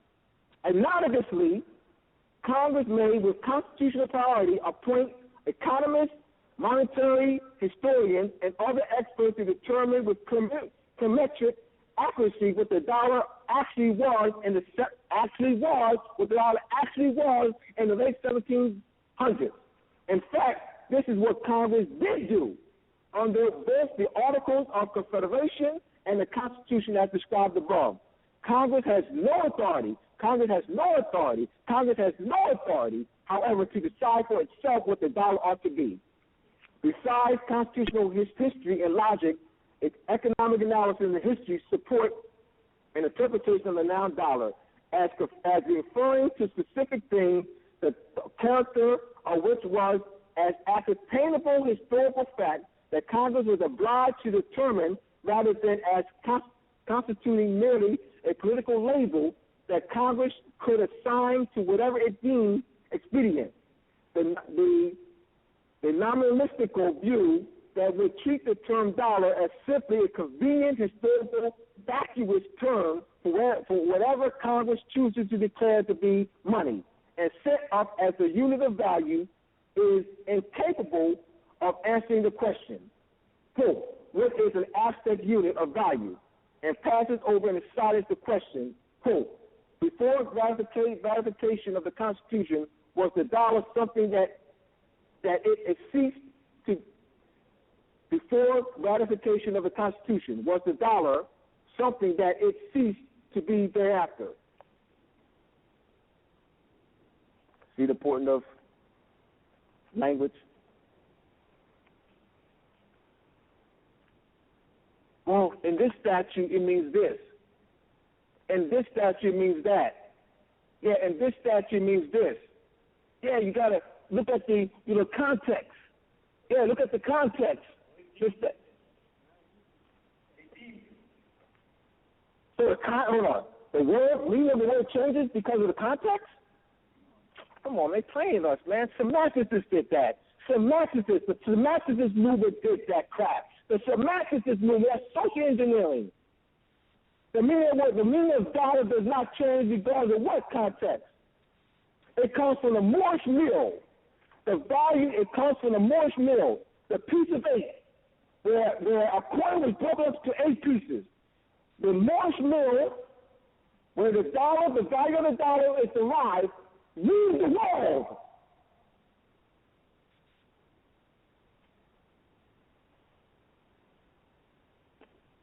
It's still our birthright. And they're telling us with that, you got to look at the context clues. Yeah, you got to look at the statute. It depends on the statute that defines it. Yeah, come on, y'all. Words must have a fixed, let me read this. The meaning of words used in law need to have a consistent definition, fixed historical, ascertainable meaning. It's not law if it doesn't. Oh, yeah, that was 200 years ago. See, that was the meaning applied 200 years ago. See, this is 2016. You know what I mean? Yeah, this is the 2016 meaning. Yeah, that was the 2013 meaning. Yeah, the 1850 meaning. Yeah. They playing y'all. Ain't no 1850 meaning. No 2016 meaning. No 1913 meaning. That's not law. It must be fixed, historical, ascertainable meaning. And there is. They're playing us. Because they know that they control, that we ain't been educated. They know they indoctrinated us, and they're smoking us in the hand. So we're going to make sure y'all educated. But they're smoking y'all in your head. I'm saying smoking in, that means cloud of confusion. Cloud of confusion.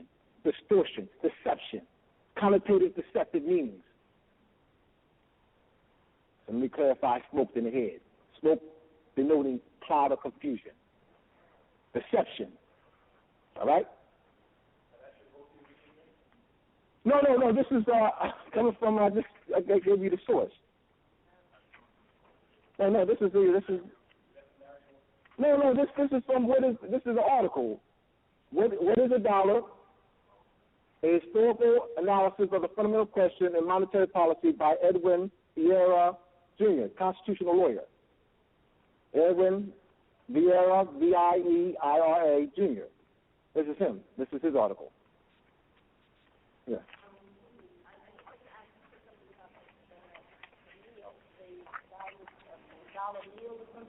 No. I didn't say dollar bill. Oh, all right. You said I said dollar bill. I never said that. No term exists. Yeah, Moorish mill. Yes. What about it? What is the Moorish mill? All right. I don't even know how to spell it. MILL. The Moorish mill, the word, the dollar, the value of the dollar was based off a pre-existing coin. They call it the Spanish mill, but it's actually the Moorish mill. It's a pre-existing coin, a pre-existing value. They didn't arbitrarily decide in 1792 on the Coinage Act. It was not, we're going to sit down and we're going to decide the value of the dollar, silver gold dollar in 1792. No. There was already a pre-existing value in the world. The Moorish mill reigned. So they was working off of that principle. It was not done in a vacuum where no, don't work like that. It's that we don't know monetary history. You don't know what a dollar is. Y'all do. All right, another question. And then you got the piece of 8, where a coin was broken up into, separated into 8 pieces. You see that term 2, piece of 8. All right? So you have the Moorish mill, what they call the Spanish mill, and you know that it's not the Spanish mill because you know that we ruled Spain for 800 years. All right? Yeah, exactly. And not only Spain, but all of Europe. All right? And going back to, we had a conversation earlier, that the various kings, the dukes, the earls, look like me and you. Look like me and you. The countess, dukes, earls, look like me and you. So we were putting that out there too. We are the nobility of Europe. We are the nobility of all. The nobility of all of Europe, look like people in this room. All of Europe. They give you fake images. You see fake images. They're fake, deceptive images. They look like me and you. Dukes, earls, counts, countesses, duchesses, and some kings and queens. All right, here we go. Once again, we had European women as sex slaves. We had European, Moor had over 100 Europeans he slept with. I would have, let's say I'm a noble, and I would have 50 Europeans that I bought, and they would be my hounds. They're going to children come about. Some children going to come about. All right?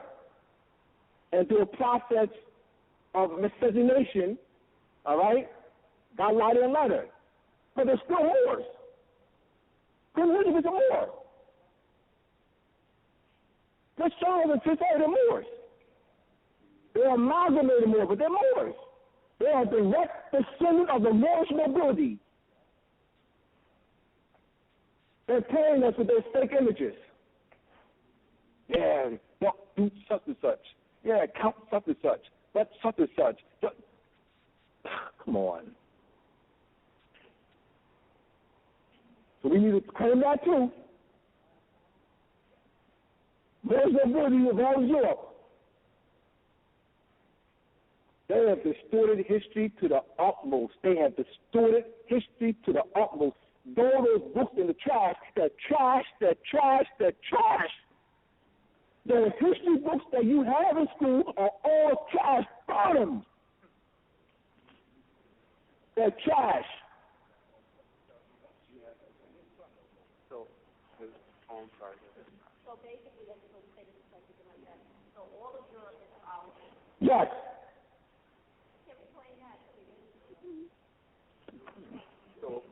You gotta wait for the mic. Right here. You over here first? Which? All right, over here first.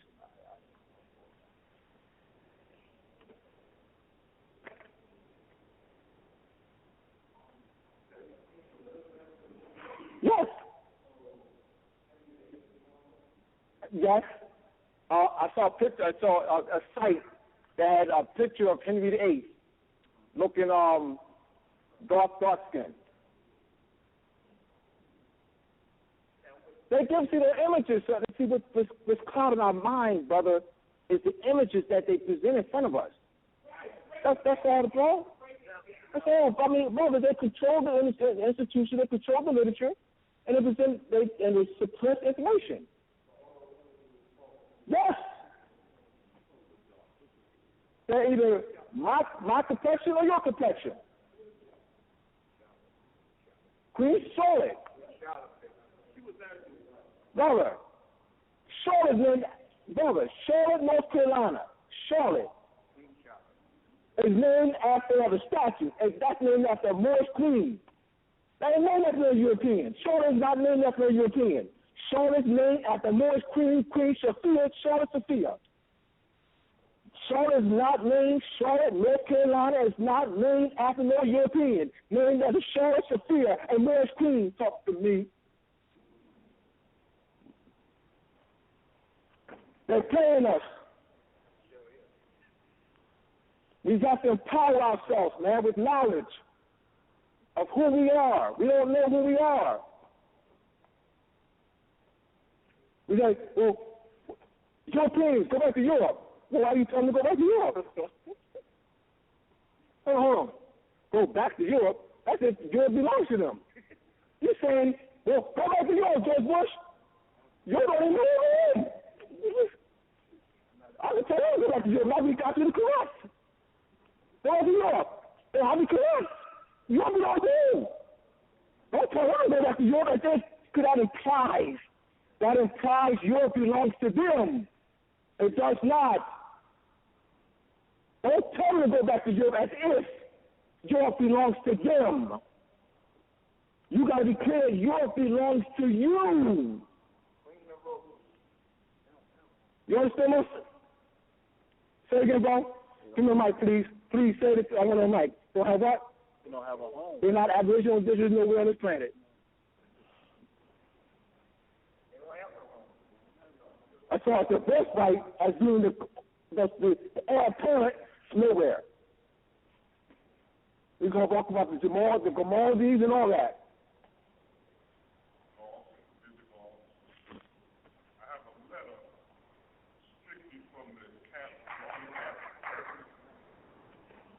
No, he got, yeah. But he got it because he could raise his hand, so go ahead.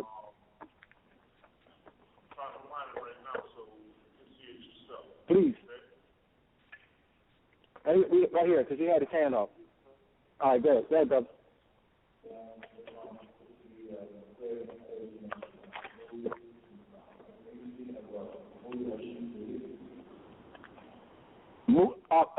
Moulay Ismail. Sharif, Moulay Ismail, Sharif Ibn, yes, go ahead,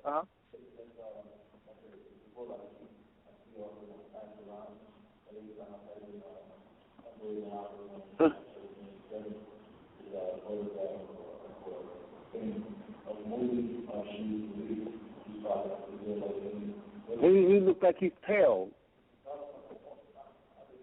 No, not that one? All right. Yeah, please, send it to me. Yeah, the images I've seen, but yeah, I was, right here, please. Jay Rogers' book, Nature Knows on Color Line, and there's images of the blacks, J. Rogers' book, Nature, Neighbor, and Color Line, Chapter 6, the Negro as Moor in European aristocratic families. He showed coats of arms with dark olive Moors out in the cliffs and names that are derived from Moor. Morgan, Moor's House, Moorish Town, Moor spelled in French, Moor spelled in German, Moor spelled in Irish. All right? All right, my question is, I recently found out, like, Barack was like the 8th black Moorish president, right? Am I correct? No, you're not correct. 8th Moorish president, you say black. You say 8 black Moorish. You asked me, are you correct? I said, no, you're not correct. Because I can't say you're correct when you say black. If you said Barack Obama, if you have said, I recently found out that Barack Obama was the 8th Moorish president, you said, am I correct? I said, yes. You said, I recently found out that Barack Obama was the 8th black Moorish president. You asked me, am I correct? I said, no, you're not correct. I got to listen. I'm a good listener. You asked me a question, I answered the question. No, he wasn't correct. I'm not word games. He said, he asked me to answer a question. He was not correct. All right.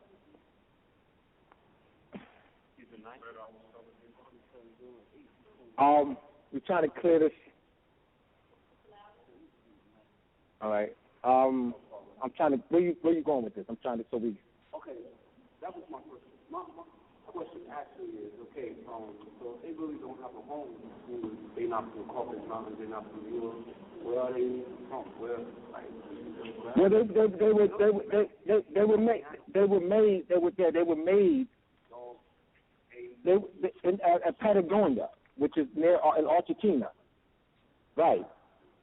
But as far as being indigenous and aboriginal anywhere, they're not, because we're their parents. We're their parents. Their mother, and even the women here, are their mother, and their father is the chimpanzee. I mean, you're not even their father. Their father is a chimpanzee. You couldn't call George Bush. You couldn't tell George Bush that you're his father. You're not. The chimpanzee is his father, and even them are their mother. Well, Asiatic women are their mother, and the chimp are their father. Through in vitro fertilization, cross-breeding process of years, all right, came about. That's how they came about. So we didn't create these realities. We didn't practice that. Well, one second, brother. We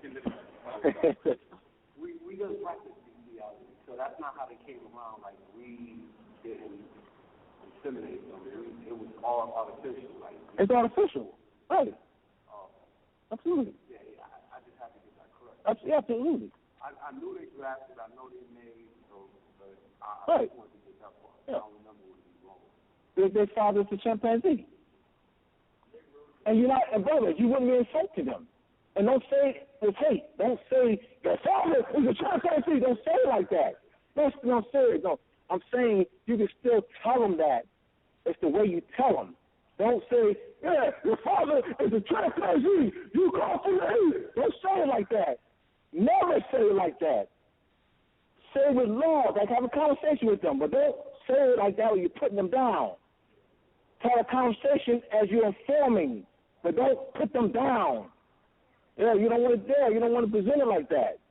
Hey, the father is a chimpanzee. Hey, they call for me. Don't say it like that, y'all. Because that's hate. You can say it, but not like that. Because that's hurtful. They'll be ashamed of that. I wish I could understand. They've cut this from us. They don't want this man. I mean, you know, for us to know that they can't, that the fathers they hate, that's shameful for them. Because they take pride. Yeah, see, we the development of civilization, and y'all ain't nothing. You know what I mean? They came from apes. All right? So, I know they told us that we came from apes. I know that. I know they tell us. I know they call us monkeys. All right? but that's tied to them. I know they call us monkeys, but you shouldn't be. If they call you a monkey, you know that they're the monkey. They just called you a monkey.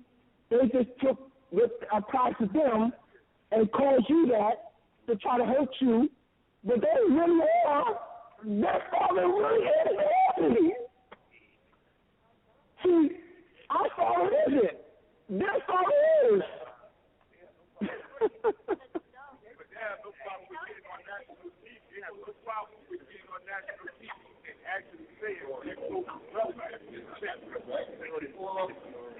Exactly. No. They don't say that they're closest, but they'll say that all peoples. See, they don't just say that they're. They say all. Am I right? They don't say European. They say all. They play with that word mankind. Right. Everybody's living today. All civilization comes from the ape. They say everybody comes from the ape. No, I'm talking about what they present. I know that. Yeah, I know you don't come from the ape. I already know that. I mean, so, right. And they wouldn't be hurting my feelings if they called me a monkey. Because I would, with intelligence, all right, approach them and kindly, without hate, tell them who their father is. And I'll be just as serious and confident as I want to be. And guess what? Watch the conversation change. Yes. Yeah, well, yes, you have, they use what they call in vitro fertilization. They even do it today, in vitro fertilization, crossbreeding between you have the egg of a mobile woman and the sperm of an ape. And that took years of crossbreeding. There's a movie called The Island of Dr. Moreau. Look at The Island of Dr. Moreau, and you see various stages of them. That's true. That's not make believe. That's not. See, they got us. But they put these movies out, and they got us thinking that's make believe. There's no historical fact to it. It is. The Island of Dr. Moreau. There's two versions. There's an older version and the newer version. The Island of Dr. Moreau. Yeah. They're similar. Yeah, they're similar. There's more. How they update movies. Would the older one be better? I would watch both of them. Watch the older one first. Watch the older one first. I will. Yeah, older one probably. Yeah. Do the older one first. I would do the older one first. Yeah. That's right. Do the older one. Cause I've seen both. Okay. Yeah, I've seen both. Like I said, I would just, so do the older one first. Yes. 5 minutes. All right, so. Oh, he has it. All right, there you go. He has the movie. Doctor, he says another one called Dr. Moorish. All right, I'm not familiar with that one. Well, I want to thank you again. I trust I did provide some information, and hopefully I'll have the book when I come next time, the Illuminati book. That's $20. All right? Hopefully I'll have the book next time. If not, I'll definitely have it, the next time after that. All right? So once again, I want to thank Rastafari and Sister Anna Eve for bringing me here, and I'll be back in a month. All right. Yeah, I have DVDs for sale. A few books. Oh, yeah, we're closing out. Yes. Yeah. I'm gonna give it to her. That's fine. Yeah. Can you hold your phone? Yeah. So where's the mic? Right here. Well. Yeah. Yeah. You got to close out, sorry. Yes. You have something to say? No, I don't. I'm just going to stand here so that this goes over. Islam. I'm giving a round of applause for Brother Abdullah.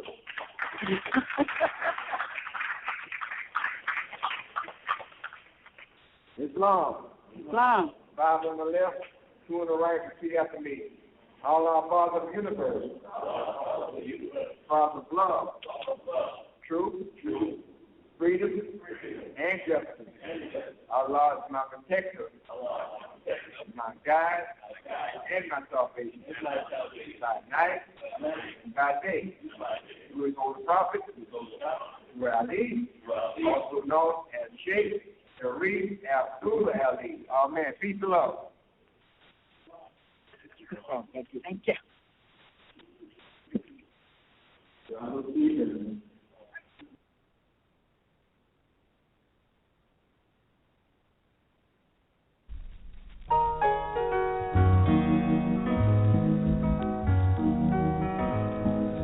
Wake up, everybody, no more sleeping in bed. No more backward thinking, time for thinking